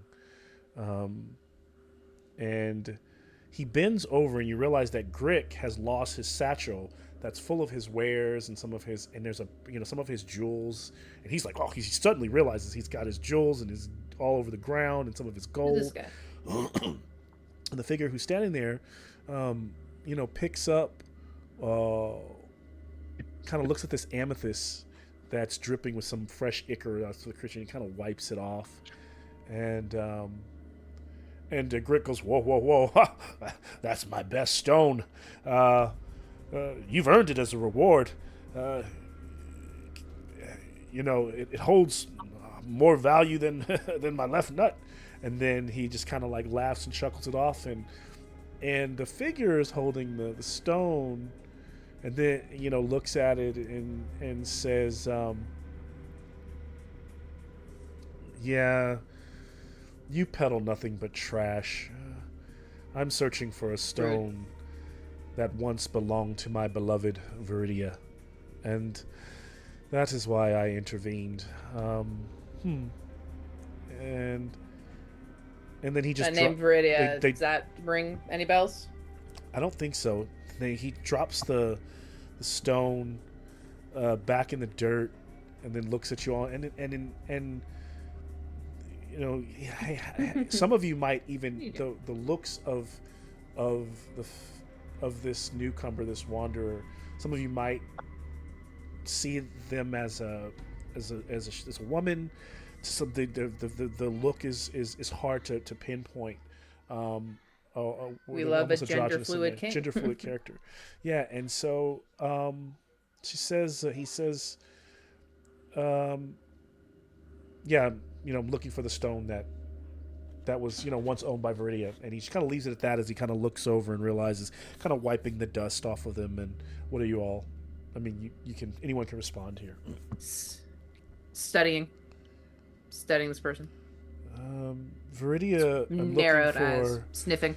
Viridia's heart is an emerald, and it goes by the name Gall's Eye. You haven't seen it, have you? You do peddle jewelry. And he's talking to Grick, and Grick goes, no, I haven't come across anything like that. And they look to you all. The Wanderer looks to you all. And you all? This name's Elrond. Not your fellow. You see Uncle Emerald. Oh. Yeah, that's not it. I would have sensed the presence. Viridia and her 5 elven siblings once ruled a land far away, but at one point the stones were set into the crown of Sylvanara, which was long worn by the Emperor and other rulers. If any of you find the crown or any of its 5 stones, all know that they can be assembled. They can be sold for whatever sum of gold you all desire. But if you instead seek power, you'll receive it by having that crown on your brow. But then again, if you want friendship, you will return Viridia's heart to me. And who are you to Viridia? Viridia was my love. I am Zethea. And as the Wanderer says that, their eyes kind of flicker with a yellow gleam, a cat's-like gleam. Do we know that name? No. Zethea? Nope, never heard this one either.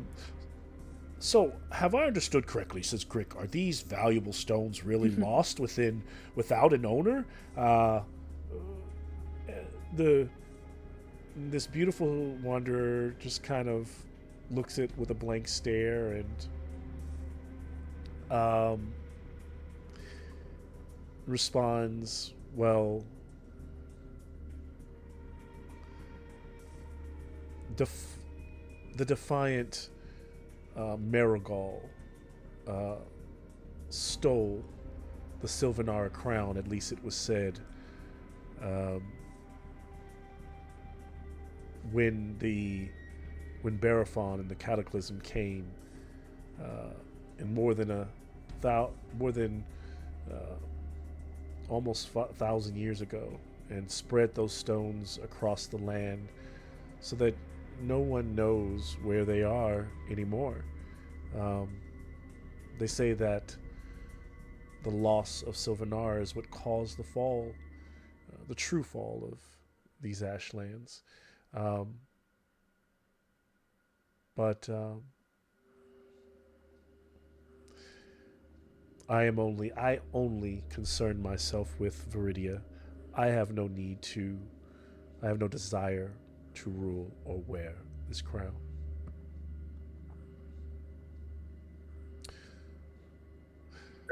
Run, you could take its place on the crown. Take its. Sorry, say again. saying, "You hear that, Aaron? You can take that one's place on the ground." Talking to the Emerald, yes. Uncle Emerald. Kind of the thing that won't respond to that. I guess I should be going, as this proved to be yet another dead end. But I will say, What did you Makeda will poke her little paw up. What did you say to make the things go bye bye? I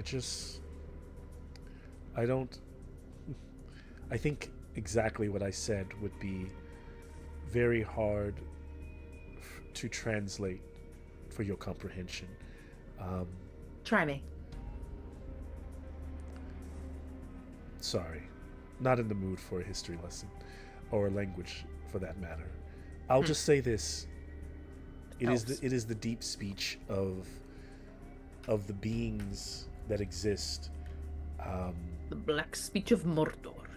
It is the Never been spoken like this in Imlatris. It is a speech of what you all might call dark spirits or demons, and not the common tongue of demons, but of ages and ages lost. In so many words, I told.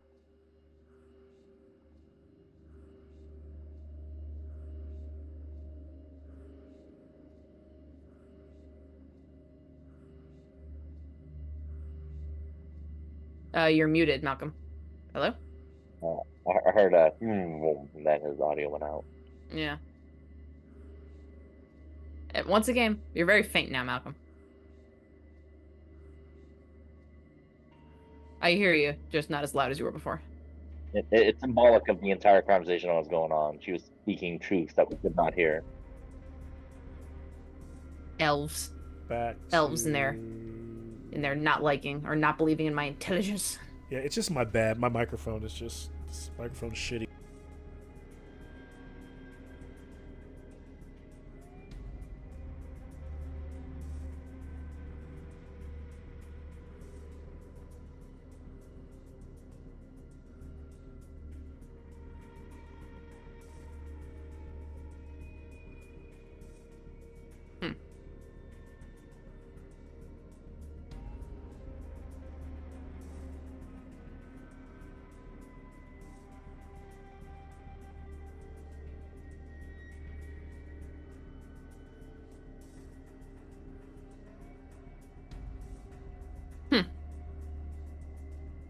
Elves. Can you give us an approximate one you're looking for in case we find a...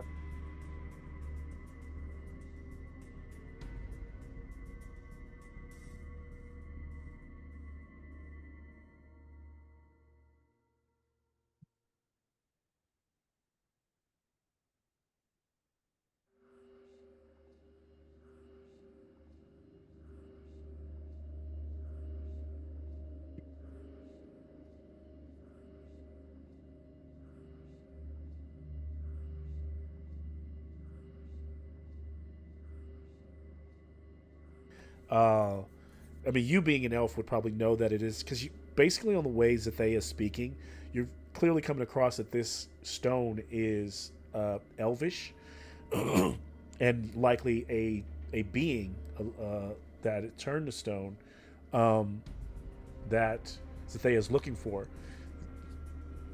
Zathea themselves is not actually elven, but not Ayana. So those are the beings who are kind of, they were almost meant to be like Olorun created, at least like what you all would probably know is that most people speak of them as the first protectors of humankind in the Ashlands and in Akbalon. Way back. This is before Barafon, before all that. So they are a race that is very much akin to this world. Usually have white hair, usually have of a lighter brown skin, sometimes even like vitiligo, sometimes they come in like a blotchy color. They can be of very different, very variety and diverse, but they do give you that they come off with the same elegance and kind of haughtiness as like elvish folk can as well. Makeda, can you give me a awareness or a awareness check? Awareness check. Well, if we find her, how will we contact you? You seem to be like a wanderer. That's a good question. Also a success. The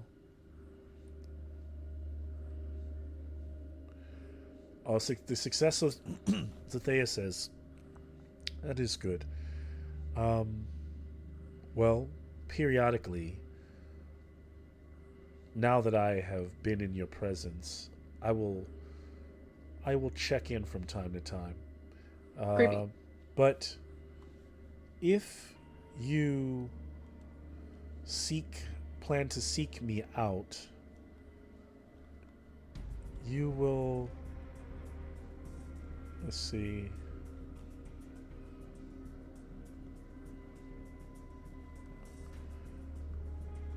Looking on my map here where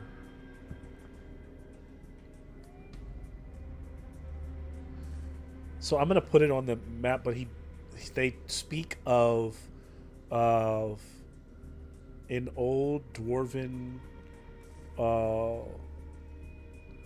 like mining fields, like a small fortress that is in the that's in the wood of living faces, and that is where the wanderer is. You know, he said this is where my home is right now. And so now you kind of like, I'll plot that point on the map so you know where it is. But otherwise, in just a quick fashion, if you all are here,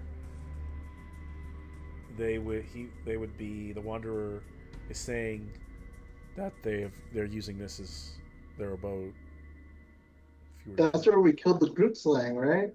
No, you killed the Groot No? slang down in the swamps, down this way. Oh, okay. You have never been in this forest. No, okay. You've heard of the Shrine of Olorun. This is the Shrine of Olorun, where many folks come to ask questions to the gods and hear them whisper in the winds. And this is where this. You could always journey there. All right. Well, guess I will be going. Be on my way. Where are you all headed next? I don't know if we want to tell you. That's. Okay, I don't know if That's fine. I don't know if you'd comprehend it. Oh, Interesting.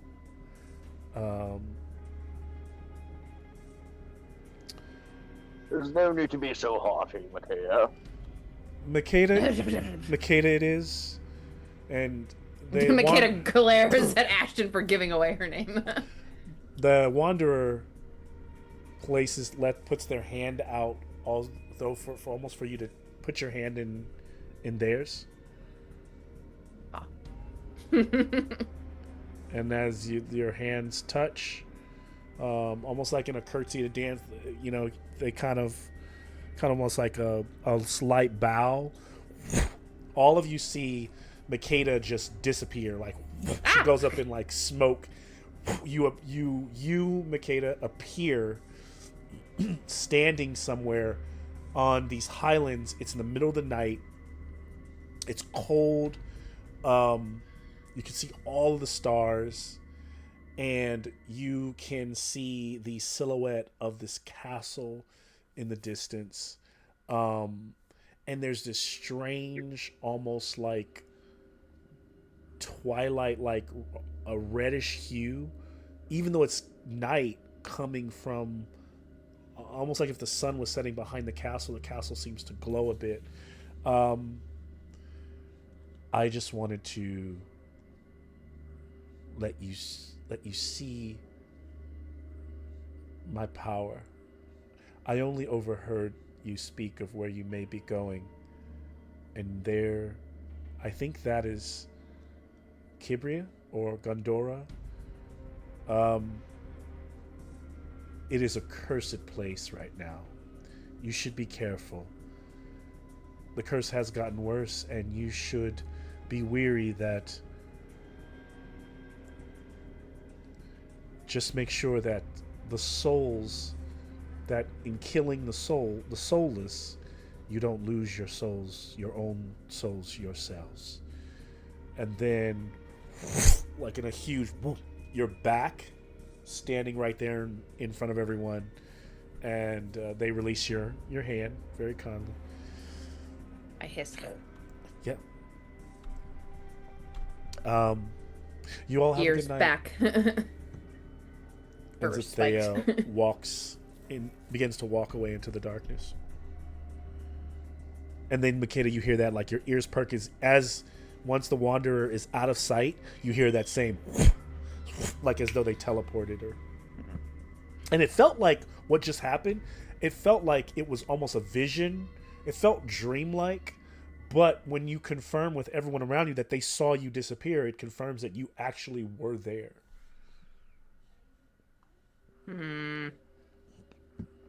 I slink over to to Ashton.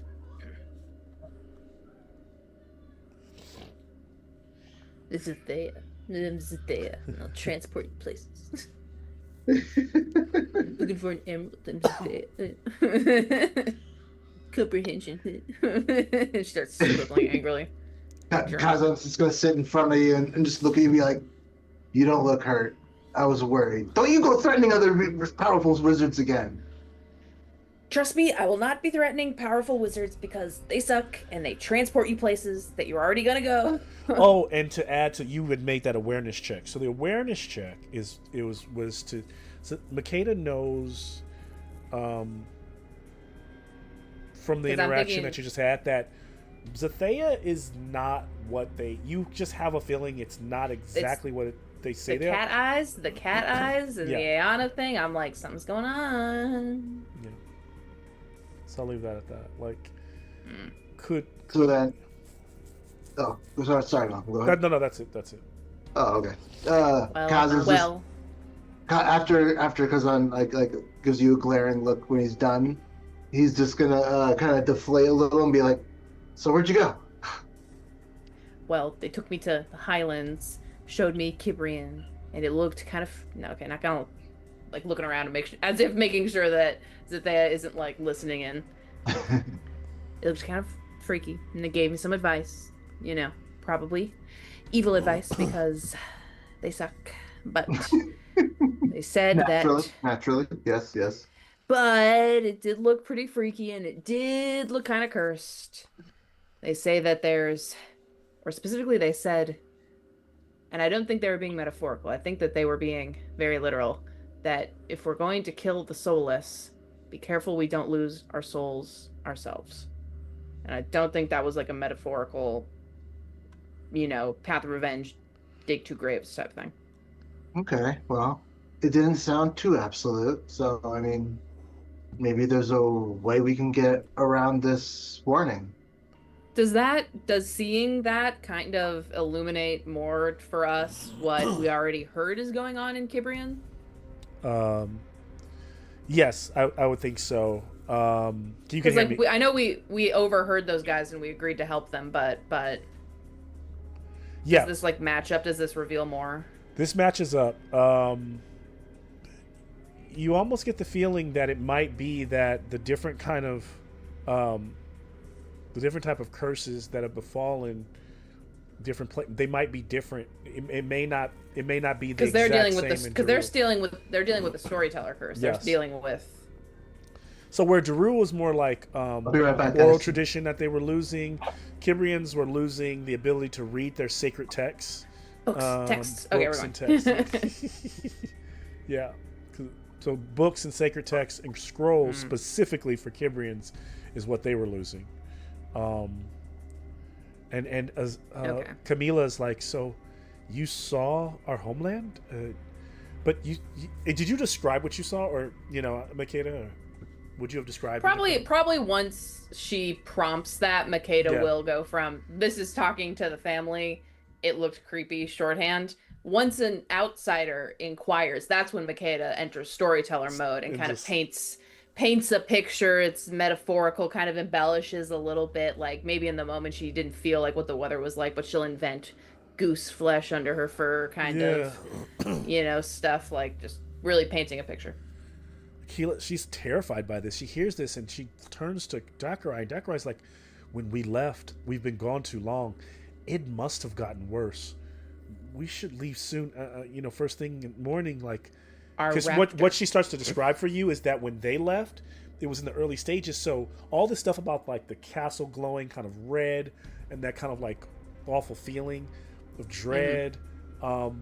I think I'm going to add, I think I would have meant to add as I was kind of getting through that scene is you would also saw Nikita that you probably would have described is in the middle of the night, like some of the torchlight that's on in under the castle, there's a village. There'd be a few torchlights on in the village.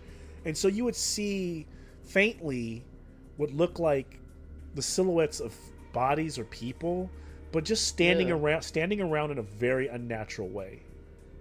I would not have told her that. Okay, fair enough.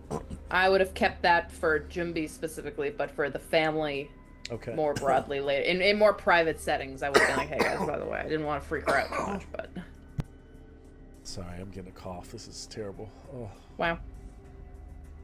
Like a shit ton of people that were supposed to be... Today was orientation day. A ton of people have COVID, which totally freaks me out. I'm like... I'm really hoping that's not what I fucking have right now. I hope that's not what you have either, but it just freaks me out because I haven't heard of anyone in my close circle having COVID for a while now. For a long time, yeah. And God bless, but now... Out of the blue last night, kind of throat started getting sore, starting to cough today. I have a little bit of a headache, feeling a little fatigued. My kid just came to me sick, and he's not feeling good. I gotta go. I'm sorry. Okay. Yeah. Speaking of being sick. Yes, yeah. We'll probably we'll make tonight a shorter night, so we'll close out soon. Yeah. Sorry, guys. Hope your kid feels better. Thanks. All right, I'll talk to you guys later. Later, man. Night. Bye. Malcolm, you look awful. I mean, I love you, but I mean, you got a face that I have not seen. No, the cubes before. are squares. Yeah, working through it. I know. Yeah. Like right around. And then Jameson with his Wawa earlier. Yeah. Not Wada. It'll be like a 2-hour game. We'll do like we've been playing for almost 2 hours. We'll see where we're going. We'll get fix our squares. Oh shoot! Fucking. I need more square. What would we do without you? Look at Charles' face in that shit. I need more square. I love it so much. That's.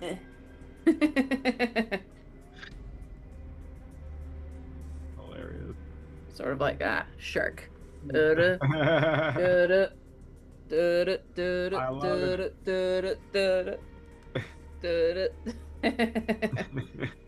Remember that time I rewatched the other day? I rewatched that one time Lex came over and was hanging out with me, and then you guys fucking had secretly set up and planned for Ravi's ghost to come back, so I was crying in real life. But it's me and Lex were here in person, and once Ravi was back, you like widened the square and we swapped places so we'd be in our appropriate squares. That was pretty awesome. That was good, man. Top 10 D&D moments. Yeah, that's a good one. That motherfucker. Love you, Lex. How's Lex doing? Lex is doing good. I went over there a while. I think I told you guys I went over a while ago to watch K-pop Demon Hunters. Have you guys seen that movie? Oh yeah, I haven't. Bro, that shit is banging, bro. That sounds. I know. Fucking had golden stuck in my head all day today. We're golden. I bumped that soundtrack often, more than I probably should for a grown fucking man. I'll tell you that much. Nails, heels, lips, mascara. My fucking daughter started playing this fucking this K-pop group, Cat's Eye. Man, the songs are so fucking catchy, dude. They gotcha. Like, they gotcha. They're literally songs for teenage girls, but man, I can't stop singing motherfuckers. It's crazy. They gotcha. Yeah, they did. Another one falls to the K-poppies. Yep. But we watched that, and then we played Mario Kart, but like Mario Kart online with like a shit ton of like other kids. Oh, that's awesome. Nice. I hadn't played Mario Kart in so long. I haven't played Mario Kart since I was so young that I didn't care about the stats of the individual cars. And now that I'm an adult, I was like waffling. I couldn't decide what car I wanted. I'm like, fantastic. So what is Well, I'm gonna say, because I think I think I'm gonna be making eyes at Ashton as if to be like, however powerful this person is, I want some of that. You know what I'm saying? And if you want, I'm sure he probably feels the same What way. kind so of- I'm trying to communicate that a little bit. because what kind of magic would transportation be? teleportation. Teleport would be animism. Yeah. I think teleportation in the book is without. Actually, let me just look it up. Because I like that teleportation shit. That's pretty good. I will once we've Teleport calmed is down. mentalism. Mentalism. Ooh, I like mentalism. I want mentalism. I want that. Damn it. Why is it Malcolm always is like, hey Cheryl, here's a really interesting, cool looking, cool designed character that is going to both make you mad but make you want to hang out with them. And you all are here, and so to chart your course, you're gonna literally, all these hexes. This is the travel. It's gonna be a lot of travel. To Well, we have our so- Raptor rating, right? Oh yeah, you guys do have your Raptor too, right? Yeah. So, and your little cart. Turbo mode engaged. Turbo. So every Can we one name of it? these, No, because we're naming him Jumpy Jr. We're naming him JJ. That's right. every 3 squares is about a day's travel, unless you push it in. Well, no, every 2. Sorry, I think I need to look back at my. Every square is a shift. Yes, so you're looking at if you push it every day and exhaust yourself, you can travel 3 squares in one day. So you're looking at 1, 2, 3. Well, we probably don't want to be doing that multiple You're days. looking at like in a row. good week's travel to Okay. get there. Yeah. And then if you wanted to stop, I don't know if you guys anywhere you plan on stop along the way. There's a place like the Shrine of Olaroon. There is this little village right here on the map. No one's been to. You could also just cut through over the mountain and go in. There's a lot of different ways to take, and there's different things on the way. So it's gonna be how you all maybe chart your path that I think would be interesting to see what you meet along the way or how your journey goes. I will maybe leaving flittering Groshnar and recently flittering Kazan to deal with sorry, what's her name? Kibrian girl. Kibrian lady. Camila. Camila. I'm gonna leave Camila to reassure her that everything's cool. We're gonna go soon. But I do want to describe to Jumbi and Ashton, our spellcaster guys, the shambling people I saw when I got transported. Yeah, so now you have the conversation off to the side. Conversation off to the side, and I'm trying to describe it as accurately as possible to helpfully communicate to them what I saw in case they know something or can have some insight about what it might be. Because we know it's a magically based affliction, but are these undead? To Jumbi, it automatically sounds like zombies. Mm-hmm. Zombies? Zombies are undead, like shambling. That's at least what they sounds like. What you're describing would be. Okay, and how many? How big was the crowd of zombies I saw? Just scattered throughout Scattered, the countryside. A few scattered, yeah. Okay. Yeah, onesie twosies here and there, what you can see in the light. Malcolm's Now it's so dark. Malcolm's gonna make us spend a week getting to 28 years later. With the... I want the zombies because I could take them over, right? I could take them. They're undead, right? Yeah. That's what we're just remember. It's what she's describing to you. Yeah. But it's so because also undead are created. They're not so some wizard folk man is or woman is during Women's History Month. Could knowing Malcolm's probably an evil woman. I've been thinking about that. I gotta make I'm not gonna make no more evil female characters now. This show calls out all my female characters. If I had $1 for every time a sexy woman Malcolm I made think is it's evil. because I think it's because I probably like to just make female characters from time to time to stop making men characters. But then because I'm the PCs, game master, adult they villains, end up being bad guys because mostly what I play is bad guys. Yeah. So. It makes sense. It's kind of that pitfall of also, oh, I really want a woman who's empowered, who's a really powerful woman. The big bad guy. Yes, and make her the big bad guy, and then she ends up being with it. Yeah, so then it starts a dangerous trend, right? Yeah. But so do I have that right for how this magic works? That zombies are not naturally occurring. That there's someone out there who maybe is creating them or is already controlling them. Jumbi, I think you can confirm that. Rarely, are there magics that exist in the world that could just reanimate the dead? It's possible. But you've probably never come across a Jumbi, right? So know that typically it's a magic that a magic user that creates the undead. Okay. Somebody's doing it. Powerful necromancer. or Gotta be. another necromancer. Gotta be. Jason. Especially, this. especially if it's. Yeah, I think so. A necromancer in an area where people have lost the ability to read. So someone who is feeling like a power vacuum because they're able to read their grimoire and the other people in the area aren't is kind of it's a freaky kind of power to consider that this person is capable of doing. Saw a space filled a space. Yeah. And then I look at Jumby and Ashton and I say, don't tell our guide friend until we get there. I don't want her freaking out on the road. We should definitely keep it between us. Agreed. Put a paw forward. I don't like dealing with drama either. Paw in, old man. Paw in. Jumby and Makeda have their paws stacked on top of each other and they're waiting for Ashton to add his hand. He'll add his staff. I'll take it. Want to touch us? I'll take it. All right. Deal. Deal struck. What else is on the... Let me open the map. Did we still... We still haven't had a chance... We still need to tell Mabina about what we know about the Saturday group and the princess and this horn thing. We need to tell Mabina everything that the queen told us. Okay, so you call him Mabina. That was on the docket and as I well, imagine, before we left. Yeah, and I imagine she would show up in the aftermath of the this violence. And thankfully no one was killed because of all of you being heroes and pretty competent as people fled. And as you share this with her, is there a goal of do you want her to...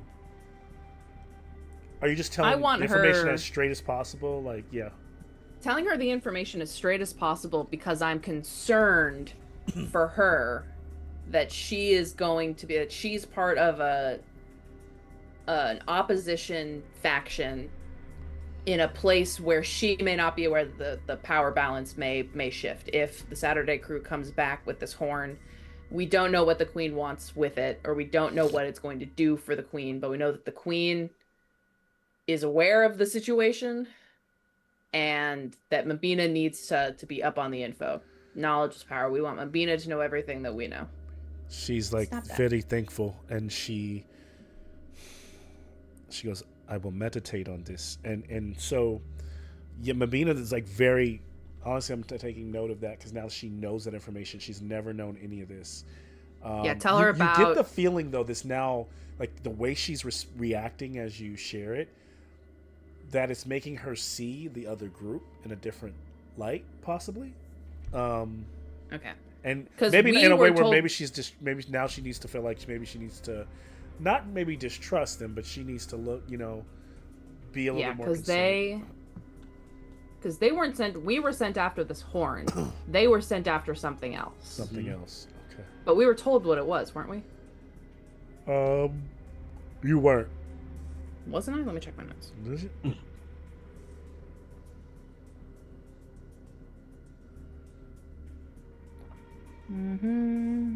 False eye.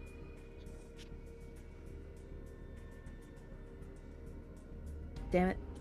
I don't think she did. Yeah, I think she didn't say what but we didn't get where they were going. The direction Saturday crew was going. Yeah, the direction they had gone was... so they had gone essentially this, they had taken a river up this way and they were headed towards this island. Yeah. Tell Mabina that the Saturday group were the ones who killed Jabari. Saturday group is going with the princess. Saturday group is looking for some magical item. We were told to go after this horn. Queen wants it. She has this shrine up to the statue of David who's not covering his nuts, and I forget his name.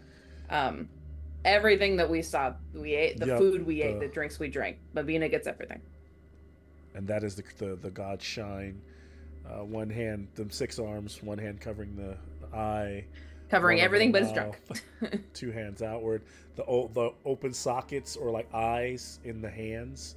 The one eye having a black marble, like a black pearl inside of it. Yeah, very, very strange. She seems very distrusting, of course, of the queen. And now she's like, thank you for this information. And because we are going to be gone for quite a while, I'll also tell her about our little field trip down into the catacombs. Not about the stuff we took, but I'm going to tell Mabina that there's these druid pillars in the king's zone of interest. And that is also, because that's also where they were putting Jabari, right? Was down in the No, in the they crypt. didn't put Jabari down there, but No, okay. But Just hero. hero. She's just burial. like, druid obelisk, and she's just like, yeah, she can't stand any of it. She actually, for this knowledge, for you sharing this, goes into her, goes and comes back with a gift. Knowledge is power, y'all. I'm gonna clip the moment of me going, knowledge is power, y'all, for it when she eventually turns on the Saturday group. Terrible. Oh man. Sorry, guys. The infighting has already begun. I like her. I like Mabina. I don't want you guys to get her killed. You already got Jabari killed. I'm looking for. Don't say y'all. Y'all's too many people. Jason. Yeah, exactly. Deborah. Oh. Deborah. I Of can't. I all tortured. people. I tortured. Oh, I nice. tortured her. I take that back. I tortured her too much as a teenager. It wasn't Deborah. Deborah's the only innocent one. That's probably why. It's your fault, Cheryl. Probably. That's part of like growing up and becoming a teacher now, especially. I look back and I'm like, fuck, I was awful. I need to write Are we still recording? We are. I'm gonna clip this and send it to all my teachers from elementary school. I'm sorry. I'm looking for my random chart for items. Fun and stuff. I don't see it. I love charts. Yay, charts. Shout out charts. Shout out charts. Comment down below your favorite chart. Gustav, you little boy. It's so weird. It's like it is not. Oh, it must not be in this version. I got it. I don't have my cards on me, so I am going to do something different. Take your time. I'm gonna have Goose do a little dance.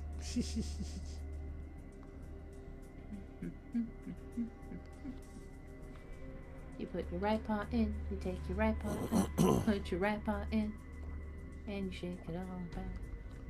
You do the hokey pokey and you turn yourself around. Put your left paw. It's funny because What's like some cats don't tolerate that treatment whatsoever. Megatron No, he's- attack.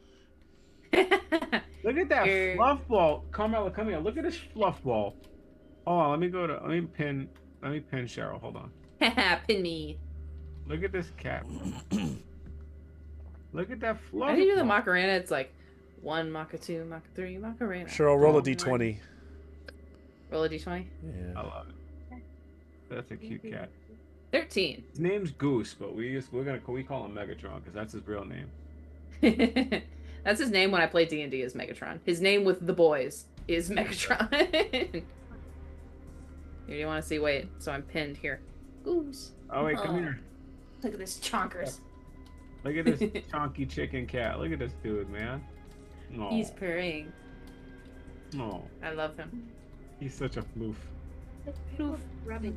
I know, my cat must know because this guy's over here rubbing on people. I don't want him to show him. You can show him if you want. He's a weirdo. Oh gosh. Ow, he's on my shoulder. All He's right, shoulder cat. put him down. No, don't leave him up here. No, I don't want him on my desk. He's gonna knock my toys down. Get him, Carmel. Wait, machine gun cat. Here. Machine Gun Cat, is that his name? Yeah. I hold him like a machine gun. Oh yeah, that's So, Cheryl, you do have that insight. Don't you have like the insight ability, or you have a? yeah, intuition. What does it allow you to do again? It allows me to ask you a A simple qu- question and get an answer. Okay. To intuit things. To intuit things. So Exactly. she gives you a brooch. It's like a crescent moon. It's a silver brooch, Stylish. and it is worth somewhere between 25 and 30 silver. Nice. It will never tarnish, and you can once per day. Magical item. You Ooh. can. Let me look at intuition. So I'm trying to give it a. It costs 3 willpower. If you, am I frozen? Oh, get back there. If you, my Makeda Adana backstory Google Doc that I think is linked has all of my stuff in it. Like I copy paste from the books when I get an ability, so the description of intuition is in there. I think. Oh, okay, I'm just looking in the core book really quickly here, trying to find it. It's under. I should have it. Here we go. Intuition. Intuition. So when you face with difficult decision, you can activate this.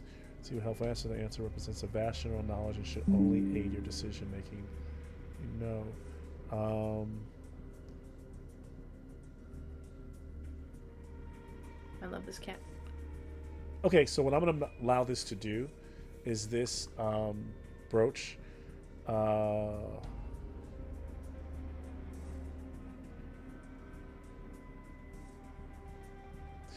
The brooch will allow you to, if you use 3 willpower, allows you to use the insight ability once per day. So it doesn't count as you actually having the insight ability. Is your persuasion? Oh, not intuition. Not the There's intuition, a different ability the called insight. So you'll basically be able Insight. to roll an awareness check to determine whether a person is telling the truth or not. And you Ooh. cannot. Once a day. Yeah. You can't exactly tell what the I'm person about to waste this is lying shit about. on the most inconsequential stuff. It's essentially your insight chance. My to do insight what's- card. Yeah, my Yep. insight card. But that is what insight It does. lives If you right actually if you actually take that later, then you'd actually be able to do that for 2 willpower as often as you like. That's the insight ability. So you essentially get the insight ability once per day with that brooch. Nice. That's what she gives. Thank you, Mabina. Thank you. Yeah, no problem. And as you all prepare, I'm I gonna guess, pin to it turn very in for the night, stylishly. the guards are on high alert as they look for spots where those things might show up again, but they don't. Any last thoughts or where before we prepare to close out, because my throat is closing on me. Oh, I feel sorry. like I need to go lay down. Yeah, it's just one of those nights. I just need to get some rest. And I'm supposed to go into work tomorrow, which means I'm probably gonna have to cancel. You have to tell them I can't. Dude, make that it. sucks so bad, bro. Yeah, and we don't go into work often, so they expect to see Oh, me yeah, there. so And it's like you're a like, special yeah. day, and I'm like, Yeah, that's the worst because it sounds like bullshit, right? Like, oh, you sick now, motherfucker? now Like, you it's sick Yeah. on the 15, one that's day what you're I'm supposed saying. to I come always hate in, that shit, man. and it's like, man. So yeah, I'll just say that Makeda will make sure that she's tucked in next to Jumbi and the hyena kin yeah. sleeping pile because she's thinking about all those dead bodies and she's like, I don't know if she's trying to feel more confident than she actually is about having to face down a lot of undead, but being near Jumbi makes her feel better. Jumbi feels really comfortable with the undead. I think he's So she's trying to borrow that. She's like, if I can just he's probably sleeping easier than some. honk shoe, snork Mimi. Yeah. If anything, he's more interested in how he can gain more power. So Over. he's like- starting to It's crave just more praying. power now. Yeah, he is a little bit. What's Ashen thinking about as he starts to get his being an elf? He doesn't have to necessarily sleep in the same way that they do, right? As he goes into meditation or maybe even talks to Elrond, is there anything that Ashen is thinking that you're willing to share, Jameson? He's kind of thinking about the crown. Mm. And he's like, would Elrond want to be in a piece of jewelry at all?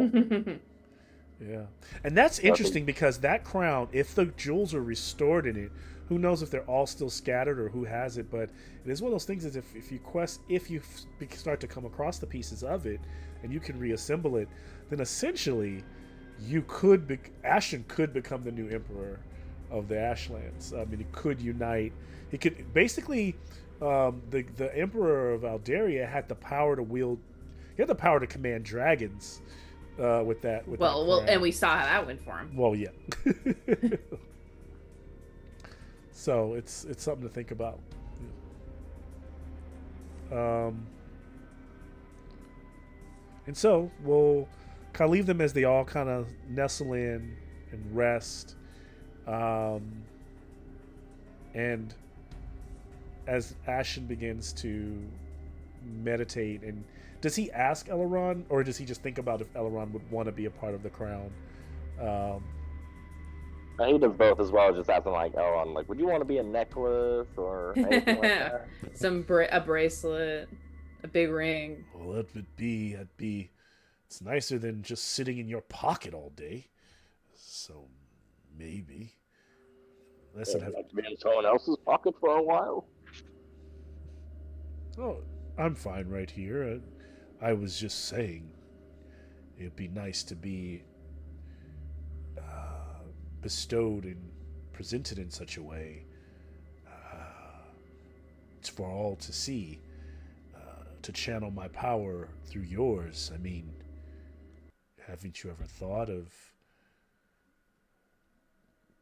You're such an old wise wizard, and you never thought about wielding power, maybe bringing the kind of justice back, the kind of world that we had before?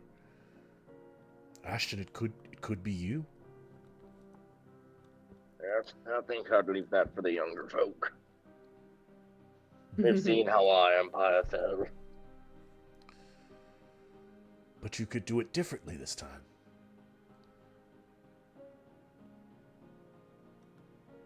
Yeah, perhaps. But I think I'd rather guide someone else than do it myself. Yeah. Sounds like a lot of work. Yes. Guide someone else.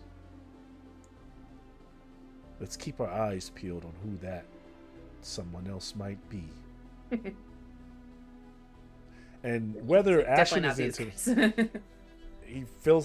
Ashen feels like he's woken something in Elrond, inquisitiveness, like where Elrond is constantly thinking now about the crown and the elders that sit inside of it, and now you find that throughout the night, this little whispers like, "Hey, did you ever think about this?" Like he's just like posing these different questions, like, and so now it seems like Elrond might be power. Elrond has become politically active.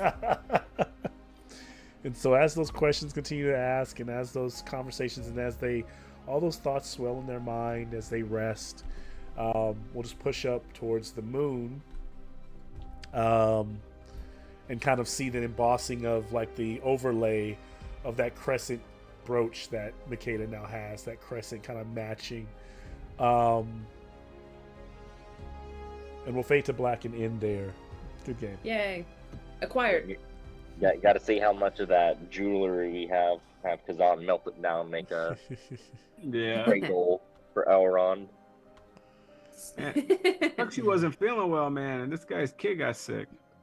Yeah, I know, man. It seems it hit Jameson. It's funny. Jameson was sick too, man. Yeah, he had a little moment. Like we all, and this is like somebody else, like 2 or 3 people today were like, "I'm feeling sick." Like it just, it came out. And everyone, something's happening because again, a lot of people who were supposed to be at orientation today were not there because they were sick, and it's. Yeah. I'm gonna go. I'm gonna have some tea. I've been pretty much. So we'll roll our stuff. Let's roll next time. Yeah. Good. I'm glad we're back. On and off sick. Malcolm, can you stop recording for a second? Yeah.